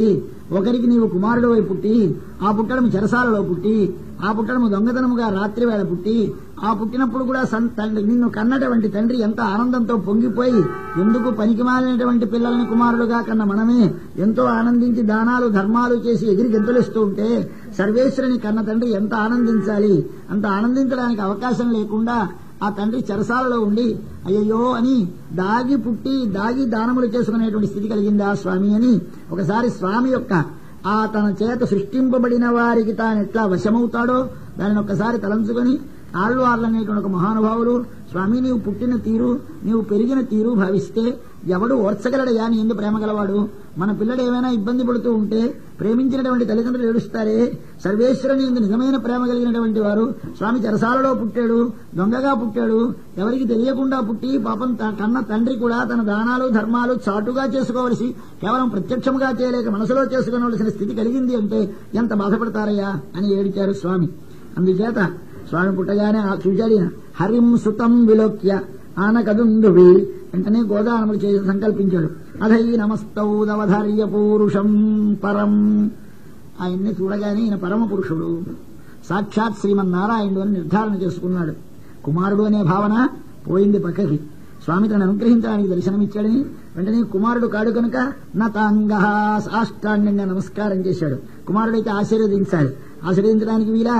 పసిపిల్లడు నేను దండం పెడతానంటే కుదరదు. సాక్షాత్ సంఘశక్రుడు చతుర్భుజములతో ఉన్న స్వామి వెంటనే పరమపురుషుడు నిర్ధారణ చేసిన నతాంగ కృతధీ, వెంటనే తన బుద్ధిని ఆయన ఎందే తప్ప ఇతరమైన విషయముల ఎందు లేకుండా ఒక్కసారి ఆయన ఎందే నిలిపాడు. కృతాంజలి, రెండు చేతులు జోడించి నిలబడ్డాడు. స్వరోచిషా సూతికాగ్రహం, తన కాంతితోటి ఆ దివ్య తేజోమూర్తి అయినటువంటి స్వామి ప్రకాశిస్తూ ఉంటే ఆ చెరసాలంతా పురుటిల్లైపోయింది. ఆ పురుటిల్లైన చెరసాల తన కాంతితోటి ప్రకాశి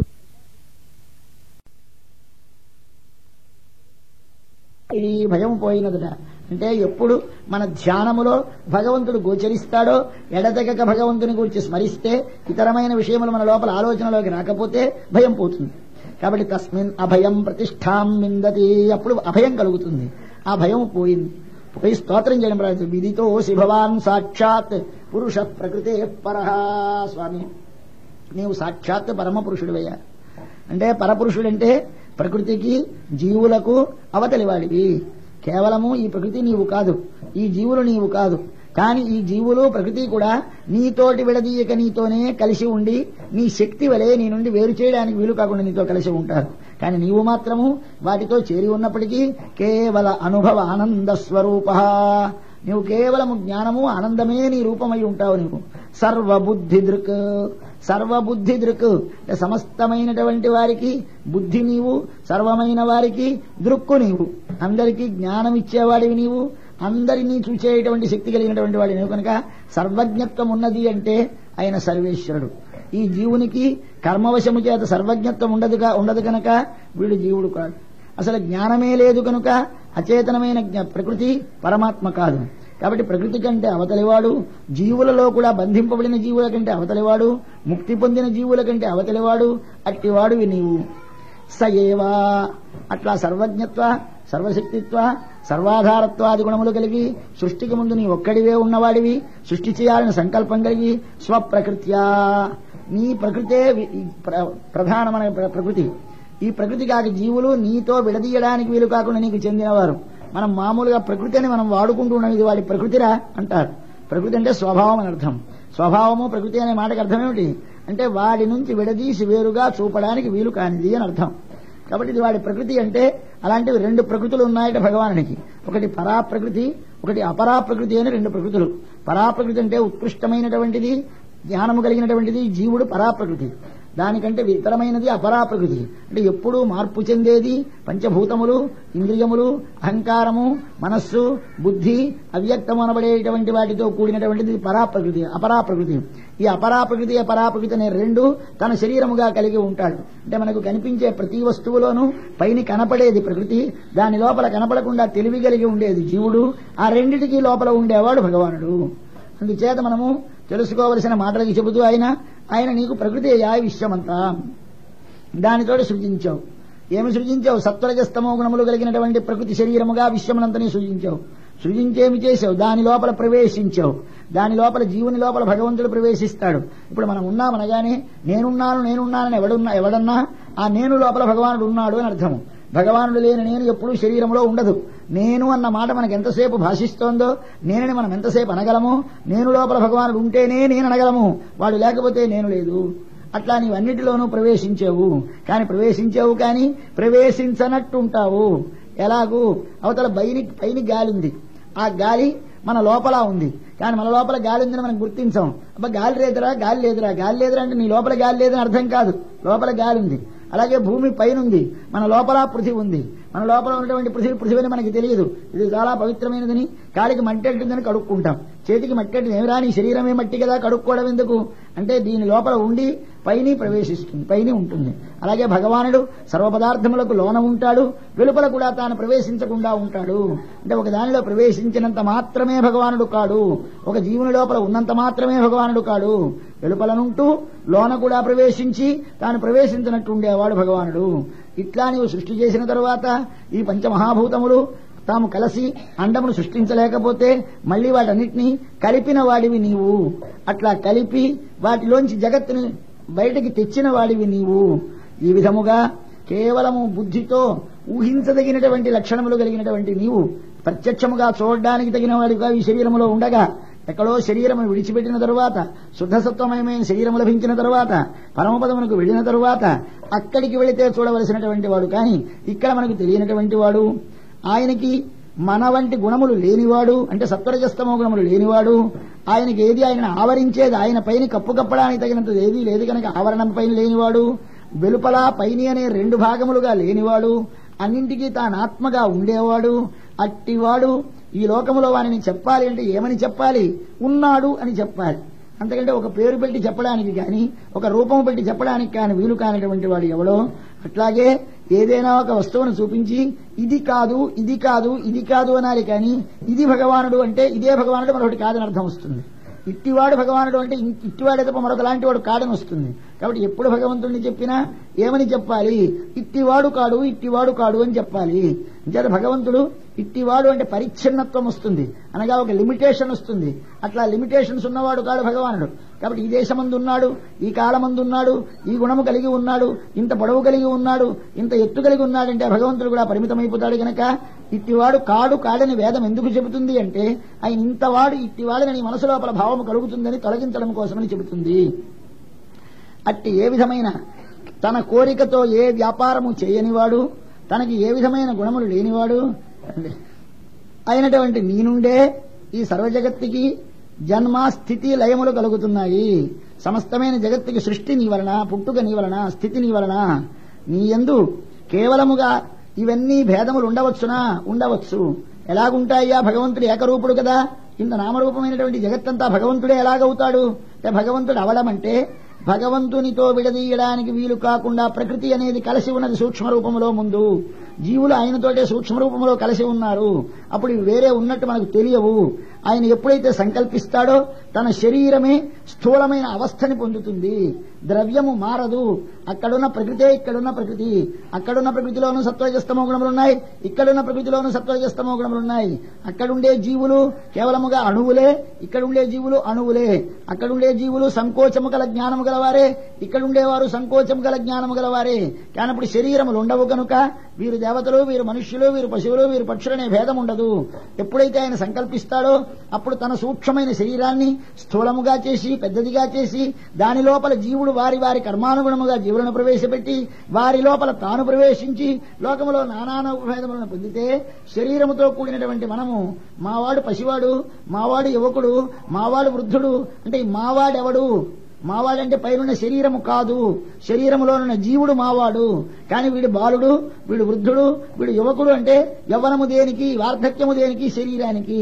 శరీరానికి వచ్చినటువంటి యవ్వనం, శరీరానికి వచ్చిన బాల్యం, శరీరానికి వచ్చినటువంటి ముసలితనం ఎలాగైతే ఆ శరీరము విడదీయకుండా ఎవనికి అంటి పెట్టుకోనదో అట్టి వాడి దాకా వెళుతుందో వ్యవహారంలో, అలాగే భగవంతుడు కూడా మనందరిలోనూ ఉన్నా మనందరితోటి తాను అంటకపోయినా మనము పెరిగేము కనుక అయ్యా భగవంతుడే పుడుతున్నాడు, భగవంతుడే అన్ని రూపములుగా ఉన్నాడు అంటూ ఉంటారు. అంతేగాని భగవంతుడు అన్ని రూపములుగా ఉన్నాడు అంటే భగవంతుడు మారేడు అని అనుకోకండి. అటువంటి వాడు తాను ఈ లోకమనంతను రక్షించాలనే సంకల్పము కలిగి ఇంట్లో అవతరించావు తండ్రి. వసుదేవుడు అంటున్నాడు, స్వామి మమ నా ఇంటిలో అఖిలేశ్వరుడివి సమస్తమైన దానికి నియామకుడివై లోపల వ్యాపించి ఉండే నీవు నా ఇంటిలో నా చేత నియమింపబడేటటువంటి ఒక కుర్రవాడుగా పిల్లడిగా మా ఇంట్లో పుట్టావా తండ్రి.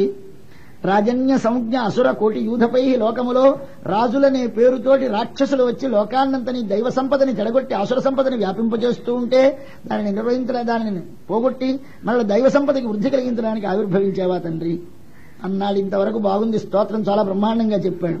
కానీ మళ్ళీ హరి అన్న భావన పోయి సుతుడన్న భావన వస్తుంది వెంటనే. పసివాడు, అరే స్వామి అయంత్వ అసభ్య, ఇదిగో మాకున్నాడు అసభ్యుడు. ఎవడే అసభ్యుడు? కంసుడు. వీడు ఎప్పుడూ 10 మందిలోకి రావడానికి తగిన బుద్ధులు లేనివాడు. అటువంటి వాడు నీవు మా ఇంట్లో పుడతావని ఓర్వలేకుండా నీకు ముందు పుట్టినటువంటి నీ అన్నలందరినీ చంపేశాడు. ఈయనకి అన్నేమిటి మాట ఎక్కడికి వెళ్ళిపోతుందో తెలియదు. ఆ ప్రేమ స్వామి సులభుడై వస్తే మనం మాట్లాడేమంటే ఎలా మాట్లాడతాం? మరి ఎలాగనడం? కొడుకా హరిగా పొగిడాడు, కానీ వెంటనే కొడుకుగా మళ్ళీ మాట్లాడుతున్నాడు. ఇది విచిత్రమైనటువంటి సమ్మేళనం కలుగుతుంది. భగవంతుడు మనకి సులభుడైతే సులభుడైన వానిలో పరత్వాన్ని చూపితే పరత్వాన్ని చూసి నిలబడలేం, సౌలభ్యాన్ని చూసి దగ్గరికి చేరలేం. ఇది చాలా కష్టం. అది మన దివ్యంగా వస్తారు కానీ చూదురు కానీ అనుభవాలన్నీ అనుభవిస్తారు. మీరు దగ్గరికి వెళ్ళలేం, ఆయన నవ్వుతూ మందహాసంతో ఎంత సులభంగానూ ఉంటారు. ఆయన దగ్గరికి వెళదామంటే చనువుగా ఉంటుంది, పర్వాలేదు, సుఖంగానే ఉంటుంది. కానీ ఏమిటో మళ్ళీ బెరుగ్గా ఉంటుంది. అది వారి భక్తులందరికీ తెలుసు. అందుచేత నీవిక్కడ మా ఇంట్లో మా ఈ చెరసాలలో పుట్టేవన్న వార్త వాడికి తెలియగానే వాడు పరిగెత్తుకుని వచ్చేస్తాడయా కత్తి పట్టుకొని నరికేయడానికి అంటున్నాడు ఈయన. ఎవరిని? సర్వజగత్ సృష్టి స్థితిలయ హేతుభూతమైనటువంటి స్వామితోటి నిన్ను చంపడానికి కంసుడు వస్తాడు. అధైనమాత్మజం వీక్ష్య మహాపురుష లక్షణం. వెళ్ళాలి ధర్మం. ధర్మం అంటే తాను ఆచరించేదే ధర్మం కాదు. ఇది కేవలముగా ఒకరికొకటి కాదు, అందరికీ ధర్మం ఒకటి, అది భగవానుడే అని నిరూపించాలి. కాబట్టి అక్కడ క్షత్రియ ధర్మం వేరు, మాతృధర్మం వేరు, పితృధర్మం వేరు, అన్ని ధర్మాలు వేరు. ఇక్కడో అందరికీ కృష్ణుడే. కృష్ణుడు తప్ప వేరొక ధర్మము లేదు, వేరొక దైవము లేదు. పరస్త్రీలందరూ కృష్ణ భగవానుని ప్రేమించారు. ఊళ్ళో ఉన్న ముసలివారు, పెద్దవారు, చిన్నవారు జనం. కాబట్టి ఎవరైతే ఇక్కడ స్వధర్మాన్ని స్వజనాన్ని కూడా విడిచిపెట్టేశారు, మనకి కృష్ణావతారంలో విడిచిపెట్టేసి ఏం చేశారు? అన్ని ధర్మముల కంటే ప్రధానమైన ధర్మం ఆయనే అని, నేను ధర్మ సంస్థాపనార్థాయ సంభవామి అని చెప్పాడు. కనుక ధర్మము యొక్క సంస్థానం అంటే స్వపర్యంతం స్థాపనం, అంటే తానే ధర్మము అని నిరూపించడమే కృష్ణావతారం యొక్క ప్రయోజనం.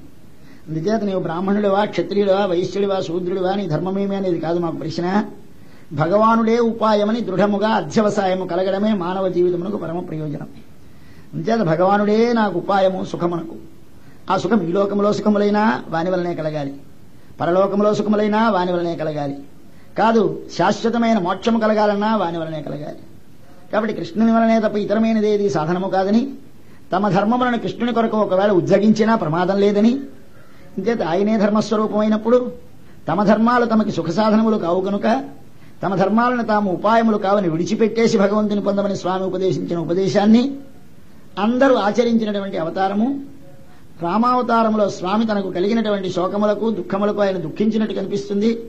కృష్ణావతారంలో ఎక్కడ తనను గురించి గాని, ఇతరులను గురించి గాని, తన వారిని గురించి గాని, తన బంధువులను గురించి గాని, అవతల వారి గాని ఎవరు పోయినా విచారించడైన చాలా నిర్లిప్తంగా ఉంటాడు. ఇది ఈ స్థితి ఆత్మజ్ఞానం యొక్క పరిపూర్ణతకి భగవత్ ప్రాప్తి యొక్క పరిపూర్ణతకి నిదర్శనం. ఆ స్థితిని పొందడం మానవుని యొక్క లక్ష్యం. ఆ స్థితిని పొందడానికి ముందు ఏమి రావాలో రామావతారం చూపించింది. దాని పైన వస్తోంది కృష్ణావతారం. ఆయన జన్మ పద్ధతి వేరు, ఈయన జన్మ పద్ధతి వేరు. ఆయన జన్మ కేవలముగా తాను దిగి వచ్చి తండ్రిని వరించుకుని తాను కుమారుడుగా జన్మించాడు. పుట్టినది మొదలుకొని నరుడుగానే ప్రవర్తించాడు ఆయన. ఈయన పుట్టడములోనే దేవుడుగా పుట్టాడు. ఈయన ఆవిర్భవించక మునిపే బ్రహ్మాది దేవతలు వచ్చి గర్భస్థమైనటువంటి స్వామిని స్తోత్రం చేశారు. కడుపులో ఉన్నాడు దేవుడని బ్రహ్మగారు వచ్చి స్తోత్రం చేస్తున్నాడు. గర్భస్థుడైతే దేవుడు కాడు, దేవుడైతే గర్భస్థుడు కాడు. అలాగిది ఇది భగవత్తత్వం. భగవత్తత్వం అంటే పరస్పర విరుద్ధమైన ధర్మములు ఏకత్ర సమ్మేళనం అవడానికి ఆటంకము లేని చోటేదో అది. మనకి కన్నుంటే కాని చూడలేం, చెవుంటే కాని వినలేం. కాని భగవానుడు పశ్యత్యచక్షు సశృణోత్యకర్ణ, కన్ను లేకుండా చూస్తాడు, చెవి లేకుండా వింటాడు. ఆశీనో దూరం వ్రజతి శయానో యాతి సర్వతః. ఆయన పడుకొని చాలా దూరం తిరుగుతూ ఉంటాడు, కూర్చొని దూరంగా వెళ్తాడు. ఎలా కుదురుతుందండి? కూర్చుంటే నడవని, నడిస్తే కూర్చోం, పడుకుంటే తిరగని, తిరిగితే పడుకోం. మనకి కన్ను ఉంటే కానీ చూడలేం మనం. ఆయన అట్లాంటి వాడు కాడు. సర్వ పదార్థములలో వ్యాపించి సర్వ పదార్థములను తాను సర్వకాలముల యందు చూచేవాడు. కాబట్టి భగవంతుడికి సూక్ష్మంగా ఏమిటయ్యా లక్షణం అంటే చెప్పాడు ప్రహ్లాదుడు. యహ స్యాత్ సర్వత్ర సర్వదా, అది భగవంతుని నిర్వచనం. భగవంతుడు అంటే ఎవరంటే యహ ఎవడు, సర్వత్ర అన్ని స్థలములలో, సర్వదా అన్ని కాలముల యందు, స్యాత్ ఉండునో వాడు భగవంతుడు. కాబట్టి యస్యాత్ సర్వత్ర సర్వదా అని చెప్పినట్టుగా అంతటా ఉన్నటువంటి స్వామి కనుక తాను ఒక చోట ఉన్నాడు, ఒక చోట లేడనేటువంటి నియమము లేకుండా ఉన్నవాడు. ఒక గర్భమందు ఉన్నాడు. గర్భమందు ఉంటే వెలుపల లేడా? ఉన్నాడు. బ్రహ్మాది దేవతలు వచ్చి స్తోత్రం చేయవచ్చునా? చేశారు. ఈ విధముగా రెండు విరుద్ధమైనటువంటి ధర్మములు, అంటే మానవ దృష్టికి విరుద్ధములుగా కనిపించే ధర్మములను స్వామి తనలో సమ్మేళనం చేసుకుని తాను మనకి ప్రదర్శిస్తున్నాడు. తాను భగవానుడు అని. అంచేతే కృష్ణుని భగవాన్ అంటారు, భగవద్గీతని భగవానువాచ అంటారు. అట్లాగా ఆవిర్భవించినప్పుడు బాలుడై పరబ్రహ్మమై నారాయణుడై బాలుడై పుట్టాడైన. అందుకే వసుదేవుడు చూసి హరిం సుతం విలోక్య ఆనకదుందుభి అంటారు. హరిం సుతం విలోక్య, హరి శంఖచక్రములున్నాయి, చతుర్భుజములున్నాయి, సమస్త ఆయుధములతో స్వామి పుట్టాడు. శ్రీవత్సమున్నది, కౌస్తుభం ఉన్నది, వైజయంతి మాల ఉన్నది, ఇవన్నీ ఉన్నాయి. సుతుడు చిన్న పిల్లడు తన భార్య గర్భంలోంచే పుట్టాడు, ఒడిలో పడుకున్నాడు. ఏమనుకోవాలి? ఈయన కుమారుడు అనుకోవాలా? ఆయనని తమ అద్భుతం బాలకం అంబుజేక్షణం. ఆ శ్లోకంలో తమ అద్భుతం తం వాణిని, వాణిని అంటే ఎవరిని? సృష్టికి ముందున్న వాణిని.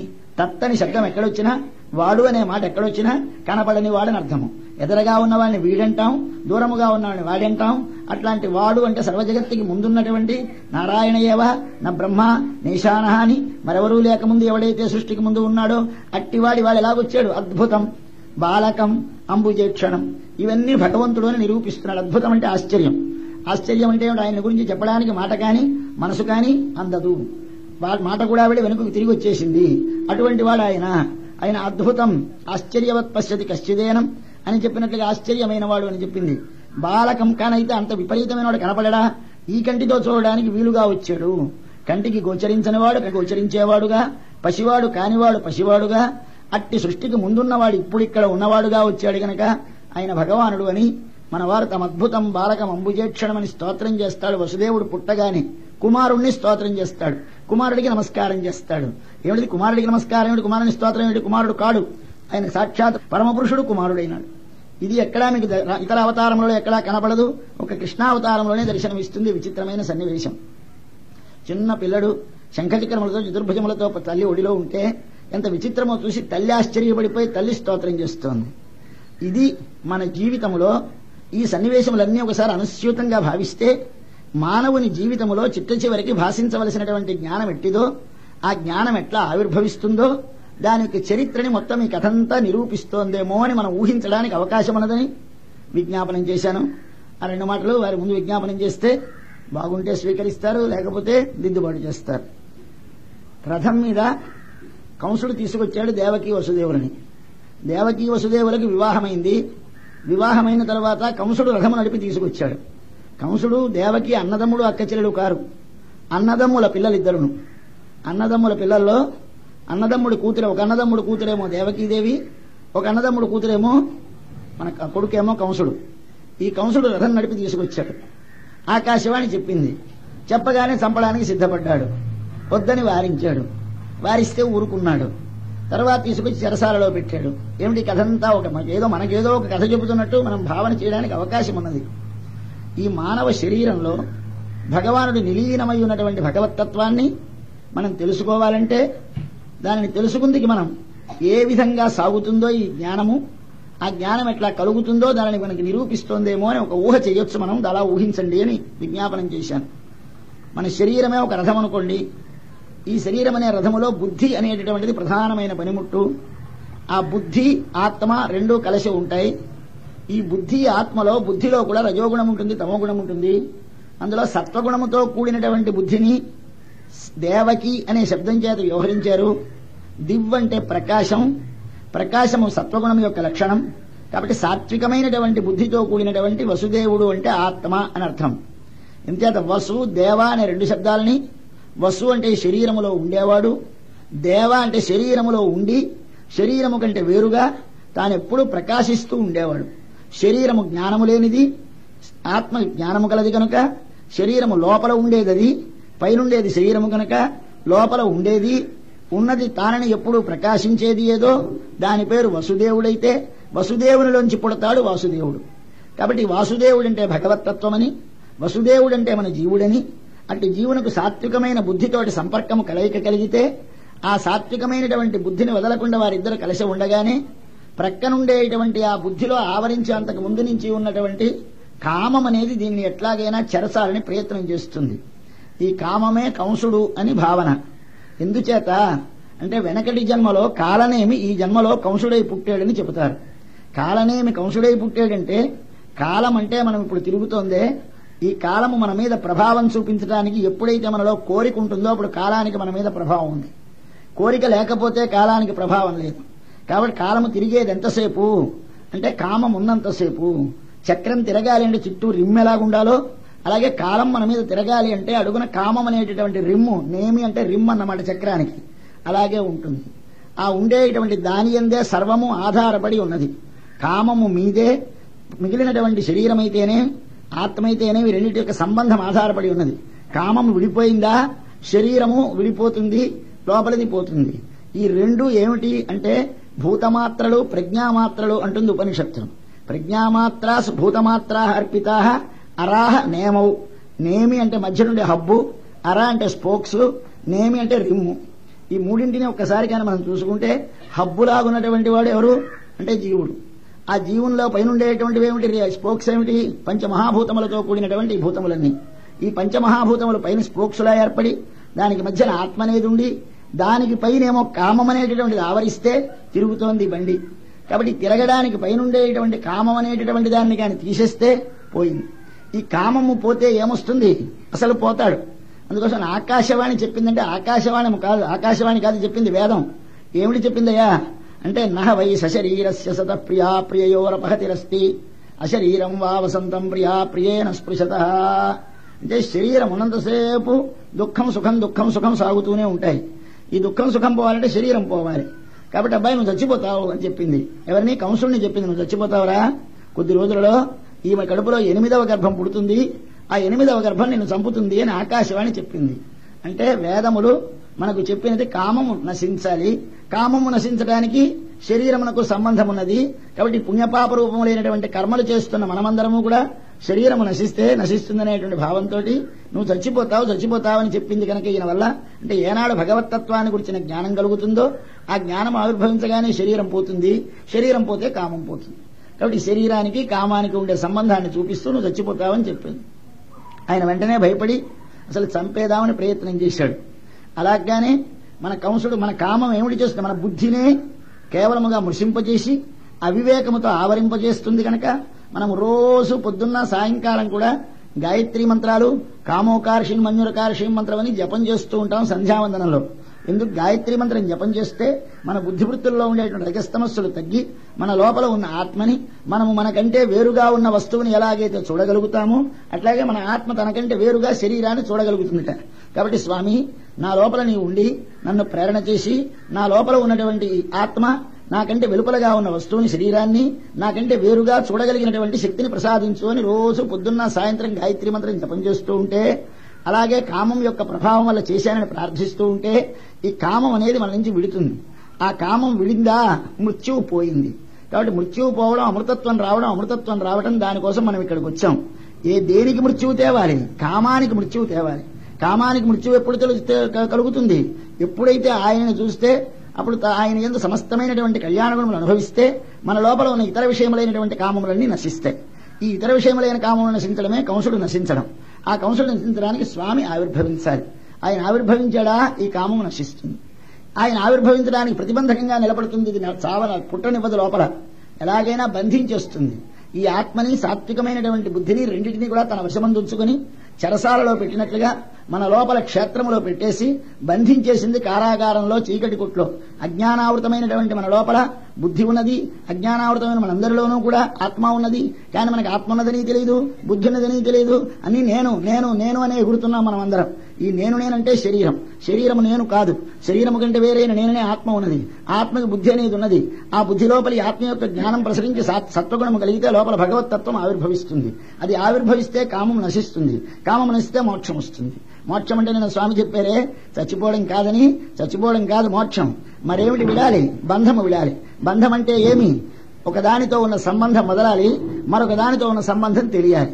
ఒకదానితో ఉన్న సంబంధం అంటే దేహంతో మనకు సంబంధం ఏర్పడింది. మధ్యన ఉన్నాం మనం. యువతల ఒకటి ఉంది. వెనకున్నది భగవంతుడు, ముందున్నది శరీరం. ఈ వెనకున్న భగవంతునితో మనకి ఎప్పుడు ఉన్న సంబంధం మనం మరిచిపోయినాం. ఎప్పుడూ లేనటువంటి సంబంధం దీనితో కొత్తగా కలవగానే ఇదే నేను ఐడెంటిఫై అయిపోతున్నాం. ఈ ఇదే నేను అనుకొని నేను చేశాను, నేను బ్రాహ్మణుని, నేను క్షత్రియుని, నేను వైశ్యుని, నేను నలుపు, నేను తెలుపు, నాకు రోగము, నాకు జబ్బు అని ఎగురుతూ ఉంటే ఒరే నేనికి దానితో ఉన్న సంబంధం లాగేయాలి, భగవంతునితో ఉన్న సంబంధం తెలుసుకోవాలి. కాబట్టి ముందు దీనితో ఉన్నటువంటిది వెనక్కి లాగేయాలి. 6 పిల్లల్ని చంపేశాడు. ఈ 6 పిల్లలు చచ్చిపోయినారంటే ఏమిటి 6 పిల్లలు అంటే మన 5 ఇంద్రియములు, ఒక మనస్సు, దీనితో ఉండేటువంటి సంబంధాన్ని వెనక్కి లాగేశాం. వచ్చేసింది. అయిపోయిన తర్వాత 7వ చచ్చిపోకూడదు, ఉండాలి. ఏమిటి 7వవాడు మాత్రం అక్కడి నుంచి జారిపోయినాడు, వెళ్ళి ఎక్కడో పెరుగుతున్నాడు. ఏమిటి 7వది కలవలసింది మనకి అంటే ఇది అనంత శేష అనేటువంటి స్వామి యొక్క అంశతో కలిగినటువంటిది. అనగా ఎప్పుడైతే శరీరంతో సంబంధం మనకి వదిలిపోయిందో అప్పుడు నేనెవడను అది తెలియాలి. నేను వానికే చెంది వాని కొరకే వినియోగపడవలసిన వాడను. నేను ఈ శరీరము కాదు, నేను స్వతంత్రుడను కాదు. నేను శరీరము కాదు తెలియాలి. రెండవది నేను స్వతంత్రుడను కాను. మరి ఎవడివి నువ్వు? నేను భగవంతుడికి చెంది భగవంతుని కొరకు పనిచేయవలసిన వాడిని. ఇది శేషుడి అంశతో పుట్టాడు ఆ స్వామి. ఈ శేషాంశతో పుట్టినటువంటి స్వామిని చచ్చిపోకుండా బతికించి అక్కడికి పంపించేశాం. అది కలిగితే కాని భగవంతుడు కలగడు. ముందు మనం ఎవరో మనకి తెలిస్తే కాని భగవజ్ఞానం కలగదు. అందుకోసం ముందుగా పెద్దవాడు అన్నయ్యగా పుట్టాడు ఆయన, ఈయన తమ్ముడుగా పుట్టాడు. ఈయన వెనకటి అవతారములో తమ్ముడుగా పుట్టాడు ఆయన, అన్నగా పుట్టాడు ఈయన. రామావతారంలో రాముడు లక్ష్మణుడు, రాముడు అన్నయ్య, లక్ష్మణుడు తమ్ముడు. ఇప్పుడు ఆ లక్ష్మణుడే మళ్లీ ఇక్కడ బలరాముడే పుట్టి బలరాముడు అన్నయ్య, రాముడు తమ్ముడు. ఏమయ్యా అంటే అక్కడ కనిపెట్టాట, రే అన్నగా ఉంటే గొప్ప రాదు, తమ్ముడుగా ఉంటే గొప్ప వస్తుంది. దేశంలో అందరూ లక్ష్మణుడు, ఓహో ఏమి లక్ష్మణుడి కీర్తి. కానీ రాముడికేమయ్యా భార్యతో వెళ్ళాడు అడవికి, ఆయనకేం పెద్ద కష్టం ఉంది. లక్ష్మణస్వామి అంటే భార్యను వదిలేశాడు, రాజ్యం వదిలేశాడు, తల్లిని వదిలేశాడు, అన్ని వదిలేసి అన్నగారు అంటే అడవికి వెళ్ళాడని కీర్తి. కానీ నాకు లేదు కనుక నేను ఎప్పుడు ఒకటి కొరకు వినియోగపడితే కీర్తి, ఒకటి కొరకు ఉపయోగపడాలి అనే దానిని నేను లోకంలో ప్రచారం చేయాలి అని స్వామి తెలుసుకొని ఈ లోకంలోకి తాను ఆయనకి తమ్ముడుగా వచ్చాడు. ఆ శేషత్వం అనేది ఆయన ముందు పుట్టాడు. తరువాత స్వామి భగవద్ ఆవిర్భావం కలుగుతుంది. ఇది కృష్ణావిర్భావం. కృష్ణావిర్భావం అంటే భగవత్ స్వరూప జ్ఞానం. ఈ భగవంతుని యొక్క స్వరూపం మనకి ఎలాగుంటుందో స్పష్టముగా మూర్తితో దర్శనమవుతుంది. ఎవరికి?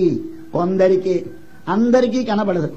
ఇది ఎవ్వరికీ కనబడలేదు. కృష్ణుడు పుట్టినాడు 4 చేతులతో ఉన్న రూపాన్ని చూసిన వాళ్ళు ఇద్దరు, దేవకి వసుదేవుడు. మరెవ్వరూ చూడలేదు. మిగిలిన వారందరికీ ఏమిటి? పుట్టలేదని కొందరు, అసలు లేనే కొందరు, ఉన్నా కానీ ఎక్కడున్నాడు కనుక వాడిని చంపేదామని కొందరు ఇలాగే ప్రయత్నం చేశారు.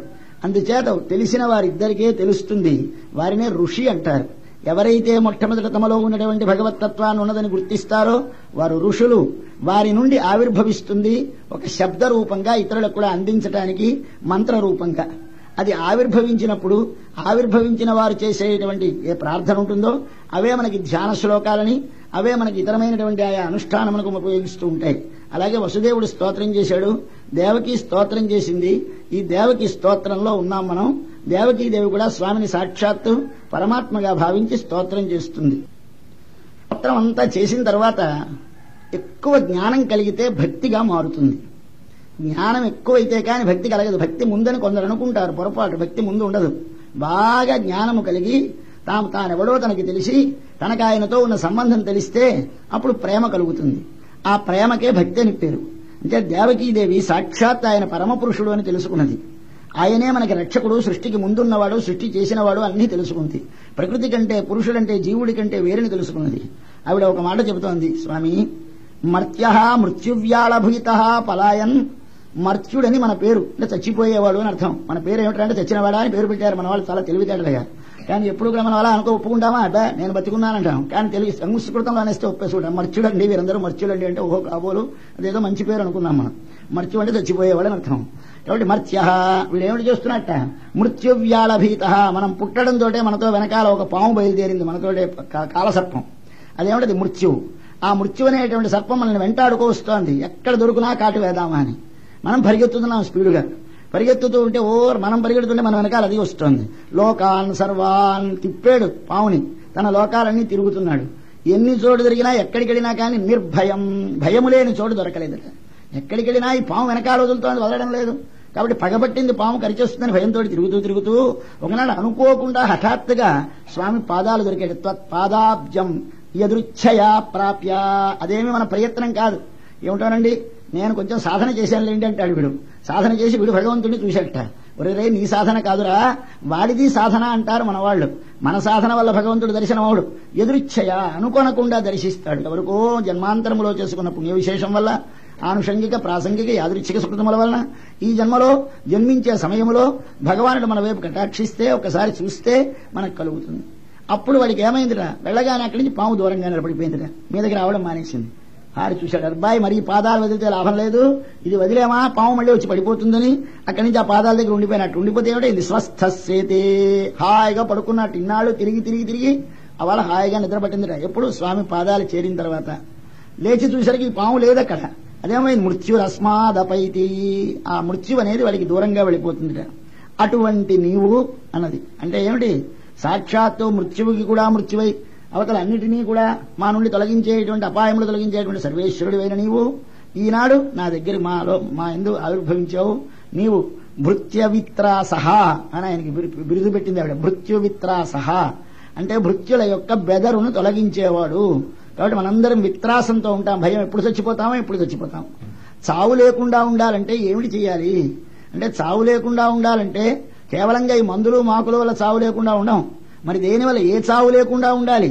బయటి చావు లేకుండా ఎవడూ తప్పించగలడు. యోగీశ్వరుడైనా 200 కాదు 300 400 ఏళ్ళలో బతుకుతాడు, ఆఖరికి వాడు పోవలసిందే. మరి ఏ చావు లేకుండా చేసుకోవాలి? లోపలుండే భగవంతుడనే ఆత్మకి మనము దూరము కాకుండా మన లోపలున్న భగవానుడు మనకు కలిసి ఉండడం అనేది చావు లేకపోవుట. భగవంతునికి దూరముగా ఉండట చచ్చిపోవుట. ఇప్పుడు మనమందరం ఇప్పుడు మర్చులం అంటే భగవంతుడిని మర్చిపోయి ఉన్నాం. భగవంతుడు మన లోపల ఉన్నాడు కానీ మనకు కనపడడం లేదు. కనపడకపోతే మనందరం చనిపోయినట్టు లెక్క. ఎప్పుడైతే మళ్లీ వాడు కనిపిస్తాడో అప్పుడు మనందరం ఏమవుతాం? భయము తొలగిన వారు, మృత్యువు తొలగిన వారు అవుతారు. ఆ అమృతత్వాన్ని పొందాలి. దానికోసమని స్వామి మా యందు అవతరించి మాకు ఈ భయాన్ని తొలగించావు నీవు. కానీ ఈ పురుష రూపంతో పుట్టావు. ఇది కేవలం ధ్యానంలో గోచరం అవ్వలసింది కానీ కంటితో చూడవలసింది కాదు. ధ్యానం రూపంచేదం ధ్యానధిష్ణ్యం, ధ్యానములో గోచరించాలి. ప్రత్యక్షంగా భగవంతుడి కళ్ళతో కనపడ్డు. అట్లా కనపడినటువంటి భగవంతుడి వాళ్ళ ప్రత్యక్షంగా మాకు కనపడ్డాడు. కాబట్టి స్వామి నీవు మాకు కనపడకు, దాచి ఈ శరీరాన్ని. ఇంకదాన్ని ఇక్కడ కంసుడున్నాడు దుర్మార్గుడు, వాణిని చంపేస్తాడన్నాడు. ఇదేమిటి శంఖచక్రాలు చతుర్భుజాలతో ఉండి మృత్యువు వాడి దగ్గరికి వెళితే పోతుందని ముందు శ్లోకంలో చెప్పి తర్వాతి శ్లోకంలో స్వామి నీ రూపాన్ని దాచే కంసుడు నిన్ను చంపేస్తాడంటారేమిటి అంటే, అది జ్ఞానము, ఇది భక్తి. భక్తి కలగ్గానే వెంటనే స్వామికి ఆపద వస్తుందేమో అనే బెంగ కలుగుతుంది కనుక వెంటనే స్వామిని ఉపసంహర, స్వామిని రూపాన్ని ఉపసంహరించే, ఈ చతుర్భుజములతో ఉండవద్దు అని ప్రార్థించింది. ప్రార్థిస్తే స్వామి చెప్పాడు, నిజమే ఉపసంహరిస్తాను కానీ నీకు ఒక్కసారి నేను కనపడకపోతే వెనకటి జన్మలో నేను ఆడిన మాట అసత్యమవుతుందేమో అని కనపడ్డాను. వెనకటి జన్మలో మీరు 3 జన్మల క్రిందట పృష్ణి అని నీ పేరు, ఈయన పేరు సుతపుడు అనే ఒక ప్రజాపతి, సుతపుడు పృష్ణి అనే మీరిద్దరూ తపస్సు చేస్తే మీ తపస్సుకి సంతోషించి నేను ఎదురుగా వచ్చి దర్శనమిస్తే, ఆనాడు మీరు చేసినటువంటి తపస్సు చాలా ఘోరమైనది, దానికి నేను సంతోషించి దర్శనమిస్తే ఆ వర్ష సహస్రములు 1000 సంవత్సరముల తపస్సు తర్వాత దర్శనమివ్వగానే ఏమి కోరాలి? స్వామి మోక్షమి అనాలి. కానీ అనిపించలేదు మీకు. ఎందుచేత అజుష్టగ్రామ్య విషయవు, లౌకికమైన భోగాలు ఏమి అనుభవించకుండా పాపం వెంటనే భగవంతుడి మీదకే రావడం చేత భగవంతుడు దర్శనమిస్తే పిల్లలుంటే బాగుండు అనిపించింది వీరికి. అనిపించి స్వామి నీ వంటి పిల్లలు కావాలి అని కోరి. నీ వంటి పిల్లలు కావాలి అని కోరితే నా వంటి వాడు మరొకడు లోక అదృష్ట్వా అన్యతమం లోకే శీలౌదార్య గుణై సమం, నాతో శీలములోకాన ఔదార్యములోకాని నాతో సమానుడైనటువంటి రెండవ వాడెవడు కనపడకపోవడం చేత అహం సుతో వామభవం, నేనే మీ కుమారుణ్ణైనాను. ఆ జన్మలో పృష్ణిగర్భుడు అని నా పేరు. తరువాత మళ్లీ 3 సార్లు జన్మిస్తానని చెప్పాను. మళ్లీ జన్మలో నీవు అదితివి, ఈయన కశ్యపుడు. అప్పుడు మళ్లీ మీకు నేను ఉపేంద్రుడుగా వామనుడుగా జన్మించాను. ఇది 3వ జన్మ. ఈ 3వ జన్మలో మళ్లీ మీకు నేనే కుమారుడుగా జన్మించాను అనేటువంటి మాట, నేను రూపం కనిపించకపోతే మీకు పూర్వజన్మ స్మృతి కలగదు. అందుకోసం మీకోసమని నేను ఈ రూపంతో కనిపించాను. ఇదిగో మీ ప్రాగ్జన్మ స్మరణం కోసం కనిపించాను, కానీ మరొకటేమి కాదు. మీరు ఈ శరీరముతోనే ఉండి, నేను ఈ శరీరముతో మనుష్యుడిగానే ఉండి, నన్ను గురించి మీరు ఎప్పుడూ భావన చేస్తూ ఉంటే, నన్ను మీరు కుమారుడుగా భావించినా, నేను సాక్షాత్తు పరబ్రహ్మమును కనుక పరబ్రహ్మమైన నన్ను మనుష్య రూపముతో మనుష్యుడిగా కుమారుడుగా భావన చేసిన వారు కూడా తరిస్తారు కనుక మీరు బ్రహ్మభావనతో ఒక్కొక్కప్పుడు, పుత్రభావనతోటి మర్త్యభావనతోటి ఒక్కొక్కప్పుడు నన్ను భావించండి, తరించండి అని యువామ్మాం పుత్రభావేన బ్రహ్మభావేన చాసకృతు ధ్యానం చేయమని చెప్పేసి స్వామి అంతర్ధానం అయిపోయినాడు. అయిపోతూ చెప్పాడు, యా నన్ను ఇక్కడ ఉంచకు, తీసుకువెళ్లి నందుడి దగ్గర రేపల్లెలో పడుకోబెట్టే, అక్కడ ఒక అమ్మాయింది తీసుకురా అని చెబితే వెంటనే ఈయన తనని తీసుకువెళ్ళిపోవడానికి బయలుదేరాడు. ఈయన బయలుదేరితే ఆ చెరసాల బాగా తలుపులు వేసేశారు, తాళాలు వేశారు, ఇనప గొలుసులు ఇనప ఊసలు దానిలో దిగ్గొట్టారు. పెద్ద తలుపులు గొలుసు దానిలో మధ్యని ఊసలాంటిది పెట్టారు. అవన్నీ విడిపోయినాయిట. అవన్నీ విడిపోయి దారి ఇచ్చేసిందన్నాడు. ఎలా విడిపోయినాయి అంటే యోగమాయ ఆవరించినప్పుడు, ఆ యోగమాయ అనేది ముందే జన్మించున్నది కనుక తయా హృత ప్రత్యయ సర్వవృత్తిషు, దానిచేత సమస్తమైనటువంటి జ్ఞానములు మూతబడిపోతాయి. ఇది మనకి యోగమాయ యొక్క శక్తి ఇతరుల యందు అందరి యందు ఎట్లా ప్రసరిస్తుందో, తన లోపల ఆవిర్భవించడానికి ఎట్లా ప్రతిబంధకం ఉండదో, మనకు ఉండేటువంటి కన్ను కాని మూతగా మరొకటి కాని ఇతరమైన విషయములనే ఇప్పుడు ఇంతకుముందు అనుభవిస్తున్నవి, ఇప్పుడు ఇతర విషయములను అనుభవించడం మానేసి కేవలం భగవద్విషయాన్నే భావించే స్థితికి వచ్చేసరికల్లా అన్ని అడ్డంకులు తమంత తామే దొరుకుతాయి. దీనికే మనకు ఉపనిషత్తులలో ఆ భగవంతుని కాని దర్శిస్తే ఏమవుతుంది అని చెప్పాడు. తే హృదయ గ్రంథి ఛిద్యంతే సర్వ సంశయా క్షీయంతే చాస్య కర్మాణి అని ఉపనిషత్తులో భిద్యతే హృదయ గ్రంథి. మన హృదయానికి ఒక పెద్ద ముడి ఉందిట. ఆ ముడి అంటే పీఠముడిలాగా విడవనటువంటి ముడి. ఏమిటా పీఠముడి? ఈ ఆత్మకి శరీరముతో ముడిపడి ఉంటుంది. నేనే శరీరమే నేను, శరీరమే నేను అనే దానిని అహంకార గ్రంథి అంటారు. దానికే ఒక ముడి. ఎప్పుడైతే లోపల భగవంతుడి దర్శనమవుతుందో వెంటనే ఇది విడిపోతుంది. అప్పుడు వెంటనే ఏమవుతుంది? అప్పుడు ఛిద్యంతే సర్వ సంశయా, సంశయాలన్నీ విడిపోతాయి. అప్పుడు క్షీయంతే చాస్య కర్మాణి, కర్మలన్నీ విడిపోతాయి, తెగిపోతాయి అని 3 చెప్పాడు. ఆ 3ంటికి 3గా వేసినట్టుంది. కపాట, ఆయస, కీల, శృంఖల 3 విడిపోయినాయిట. తలుపులు విడిపోయినాయిట. వెంటనే దానికి పెట్టినటువంటి గొలుసులలో మధ్య ఉన్నటువంటి శీల పెట్టినటువంటి శీల ఓడిపోయిందిట. దానిని కీలం అంటారు. దానికి వేసిన గొలుసుకి శృంఖల అంటారు. దానికి వేసిన దానికి తలుపు అంటారు. ఈ తలుపు అనేది ఏమిటి? ఇదే కేవలముగా మన లోపల శరీరముతో ఆత్మ చేరినందువల్ల కలిగిన దేహాత్మాభిమానం వల్ల కలిగేటటువంటి మొట్టమొదటి నేనే శరీరము, నాదే అంతా అనేటువంటి అహంకారమకారం అనేటువంటి రెండింటికి తలుపులని పేరు పెట్టుకుంటే ఈ 2 తలుపులైతే ఈ 2 తలుపులు కలగడానికి ఉండేటువంటి కారణం ఏమిటి అంటే సంశయము, దానికంటే తర్వాత ఉన్నటువంటిది కర్మ. కర్మ వలన సంశయం కలుగుతుంది. సంశయం వలన దేహమునందు ఆత్మకాని శరీరమందు ఆత్మయనే బుద్ధి కలుగుతుంది. దేహం ఆత్మకాని శరీరమందు ఆత్మయనే బుద్ధి కలిగి నేను స్వతంత్రుడని బుద్ధి కలిగితే 2 తలుపులు పెద్ద తలుపులు పెట్టేసినట్టు లెక్క. మరి భగవంతుడు కనిపించడు. దానికి పక్కన సంశయాలు వస్తాయి. ఈ సంశయాలు గొలుసు లాంటిది. ఈ గొలుసులా ఏమిటి? ఒకదానికొకటి సందేహాలు పుట్టడం ప్రారంభించిందో అలా ఊరిపోతాయి సందేహాలు. దేవుడు ఉంటాడా? ఉంటే కనిపించడా? కనిపించడానికి ఎవరికి కనిపిస్తారా? వాళ్ళకి మాత్రం కనిపించారా?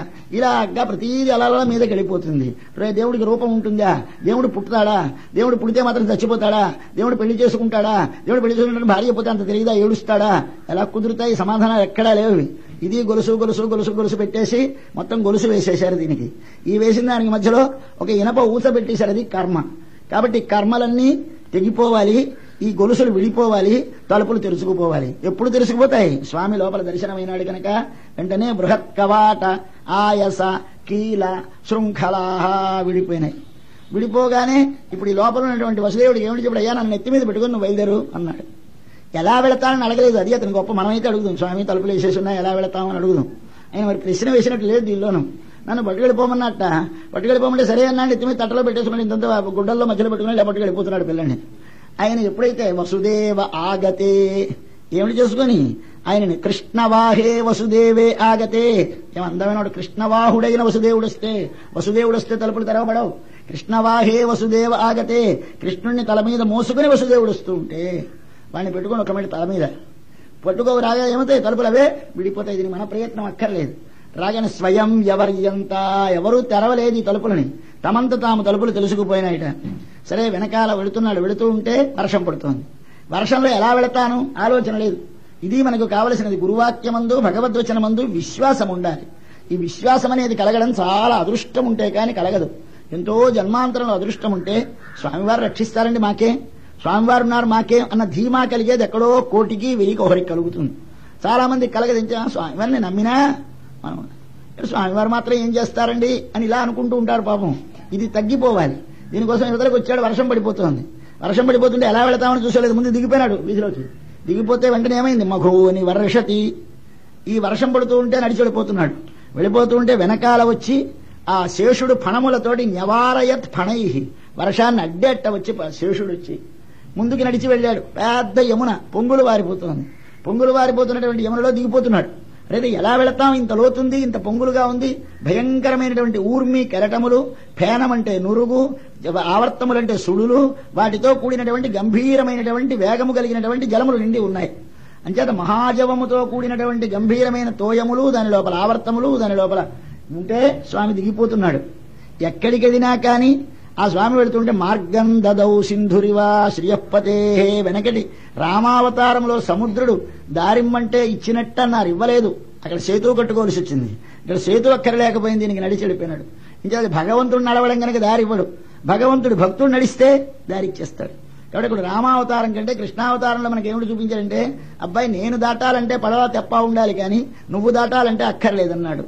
అక్కడ రాముడు దాటాలి అంటే మాత్రం సముద్రుడు వచ్చి ఉపాయం చెప్పాడు. అబ్బాయి చేతు కట్టుకోండి స్వామి, మీ దగ్గర నలుడనే ఇంజనీర్ ఉన్నాడు, ఆయన చేతికి రాళ్ళు ఇస్తే చెట్లు ఇస్తే పడేస్తే తేలిపోతాయి, ఆయన సేతు కడతాడు, అవతలొంటి గలమన్నాడు. కానీ ఇక్కడ వెళ్ళబోయ్ అన్నాడు. వెళ్ళబోయ్ అంటే స్వామి వెళ్ళిపోతున్నాడు. వసుదేవుడు ఏమైపోయిందిటా అంటే మోకాలి బంటి అయిపోయింది నీరు. ఎందుకు మోకాలి బంటి అయిపోయింది? స్వామి తల మీద ఉన్నాడు గనక. కాబట్టి స్వామి ఆజ్ఞను పరిపాలించి స్వామిని మన ముఖాన హృదయంలో శిరసునందు ధరిస్తే ఆ ధరించినటువంటి స్వామిని ధరించిన వారికి తలుపులు తెలుసుకుపోతాయి, కర్మలు క్షీణించిపోతాయి, వారికి సంశయములు వీడిపోతాయి, వారి లోపల ఉండేటువంటి భయం పోతుంది. ఈ విధముగా జరిగి తలుపులు తెలుసుకుపోతాయి. మీద వర్షం పడుతోంది. ఏమిటి వర్షం? మా యమునాచార్యులు వారు చెప్పారు. ఏమిటి? ఒక మబ్బు బట్టి ఎప్పుడు మనలో కూడా వర్షం పడుతూ ఉంటుంది లోపల. ఈ వర్షం తొలగాలంటే ఇదిగో వాడు కనపడాలి. కనపడితే ఈ వర్షం పడ్డం మానేస్తుంది. ఎవళ్ళు ఆపుతారు ఆ వర్షాన్ని? ఆయనే ఆపిస్తాడు. శేషుడు వచ్చి భ్రమలు పడతాడు స్వామి మీద పడకుండా. కాబట్టి మీద నుంచి వర్షం పడకుండా కాపాడుతోంది. ఆ వర్షం ఏమిటి అంటే మన మనస్సు అనేది ఒక ఆకాశం అనుకోండి. ఈ ఆకాశంలో స్వచ్ఛంగా మెరవవలసింది భగవంతుడు, ప్రకాశించవలసింది సూర్యుడు. ఆ ప్రకాశించే సూర్యుడిని అడ్డేసింది. ఏమిటి అడ్డేసింది? మబ్బు. ఏమిటి ఆ మబ్బు? అవివేకం అనే మబ్బు. అవివేకం అంటే ఏమిటి? విడదీసుకోలేకపోవడం. విడదీయడం దేన్ని విడదీయాలి? రెండు కలిసిపోయినాయి. కలిసిపోయిన వాటిని విడదీయాలి. ఏమిటా రెండు? ఆత్మ అనేవి కలిసిపోయిన వాటిని రెండిటినీ విడదీసుకోవాలి. ఈ విడదీసుకోలేకపోవడానికి అవివేకమని పేరు, విడదీసుకోవడానికి వివేకమని పేరు. ఆ అవివేకం అనేటువంటిది మబ్బు. మబ్బు పట్టగానే లోపలుండే భగవంతుడనే సూర్యుడు ప్రకాశించడు. ప్రకాశించకపోయినా ఆధ్యాత్మిక ఆధిభౌతిక ఆధిదైవికములనేటువంటి తాపములే వర్షములుగా మీద నుంచి జడి జడి జడి జడి అస్తమానం. ఎలాగండి? తెల్లవారులేస్తే మాకు కుదరదండి, పిల్లల బెంగండి, ఇంట్లో పనండి, మరొక వ్యవసాయం అండి, ఏవో దుఃఖాలండి, ఏవో బెడదలు, మరొకటి లేకపోతే పురుగు వాళ్ళతో బాధ, ఇవాళ దావా, మరొకటి, ఇలా ఎన్నో వచ్చి పడిపోతాయి. ఇవన్నీ లేకుండా తొలగించేస్తాడు స్వామి మనం వాడిని. కానీ మనసు లోపల ధరిస్తే కనుక ఆ వర్షమును వారించేట స్వామి. వెళ్ళి సముద్రములో యమునా నదిలో దిగాడు. ఈ యమునేమిటి అంటే సూర్యుడి యొక్క కూతురు ఈవిడే. సూర్యుడి యొక్క కూతురే కొడుకే యముడు, సూర్యుడి యొక్క కూతురే యమున. ఈ యమున అనేటువంటిది మధురానగర్ మనకు పట్టణం మనకు పక్కన ప్రవహిస్తూ ఉంటుంది. అవతల పక్క నందవ్రజం అంటే రేపల్లె, యువతల పక్క మధుర. అవతల పక్క వాళ్ళకి యువతల పక్క వాళ్ళకి సరిహద్దు ఇదే. ఈ సరిహద్దుకి అవతలు ఉన్నటువంటి వాళ్ళేమో కృష్ణుడు పెరగడానికి అవకాశం ఉంది, యువతలున్న చోట కృష్ణుని చంపడానికి అవకాశం ఉంది. కాబట్టి యువతలొడ్డు కృష్ణుని చంపే ఊరు, అవతలొడ్డు కృష్ణుని పెంచే ఊరు. రెండు ఊళ్ళు యువతలకి అవతలగా ఉండగా మధ్యని పారుతోంది ఈ నది.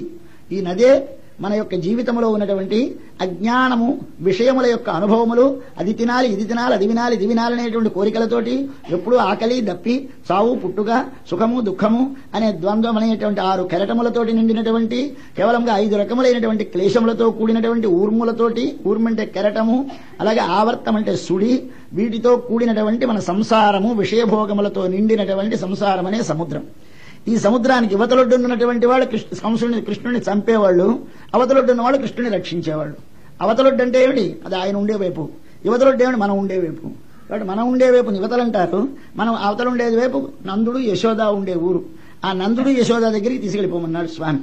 అంటే ఇది కేవలముగా భగవంతుని గురించిన జ్ఞానము అందరికీ అందుబాటులోకి ముందు రాదు. అందరిలోకి అందుబాటు రావడానికి ముందుగా కొందరిలో జ్ఞానము కలిగిన వారిలో పెరుగుతుంది. వారే జ్ఞానులు, వారే భక్తులు. వారు పెరిగిన తర్వాత వారి మధ్యన కొన్నాళ్ళు పెరిగి అప్పుడు దానికి విరోధులన్నిటినీ తొలగించి అప్పుడు అందరికీ తాను దర్శనమిచ్చి లౌకికమైన ఉపయోగములకు ఉపయోగిస్తుంది, అలౌకికమైన వాటికి ఉపయోగిస్తుంది. కాబట్టి భగవత్తత్వం యొక్క ఆవిర్భావం ఎలాగో, భగవత్తత్వం యొక్క వ్యాప్తి ఎలాగో, ఆ భగవత్తత్వాన్ని మన లోపల లేకుండా చేయడానికి వచ్చే ప్రతిబంధకములు ఏమిటో, ఆ ప్రతిబంధకములను భగవంతుడు ఎలా తొలగిస్తాడో, వీటి అన్నిటినీ మనకు ఒక చరిత్రగా స్వామి తాను నడిచి తాను ఆచరించి చూపించాడు. ఇలా చెబుతూ ఉంటే ఇదంతా లోపలి కథే కదా, అసలు కథ లేదేమో అనుకోకండి, పొరపాటు. ఎందుచేత అసలు కృష్ణుడు అన్నవాడు ఉన్నాడు, కృష్ణుడు పుట్టాడు, దేవకి వసుదేవులు ఉన్నారు. కానీ వారి లోపల ఆ పేర్లతోటి మనకు ఒక సూచన చేయడానికి అందముగా స్వామి ఆవిర్భవించాడు. కృష్ణ అంటే అపరిమితమైన, అపరిచ్ఛిన్నమైన ఆనందము అని అర్థము. అపరిచ్ఛిన్నమైనటువంటి ఆనందము దేవకి వసుదేవులలోంచి ప్రాదుర్భవించి నంద యశోదల దగ్గరికి వెళ్ళింది.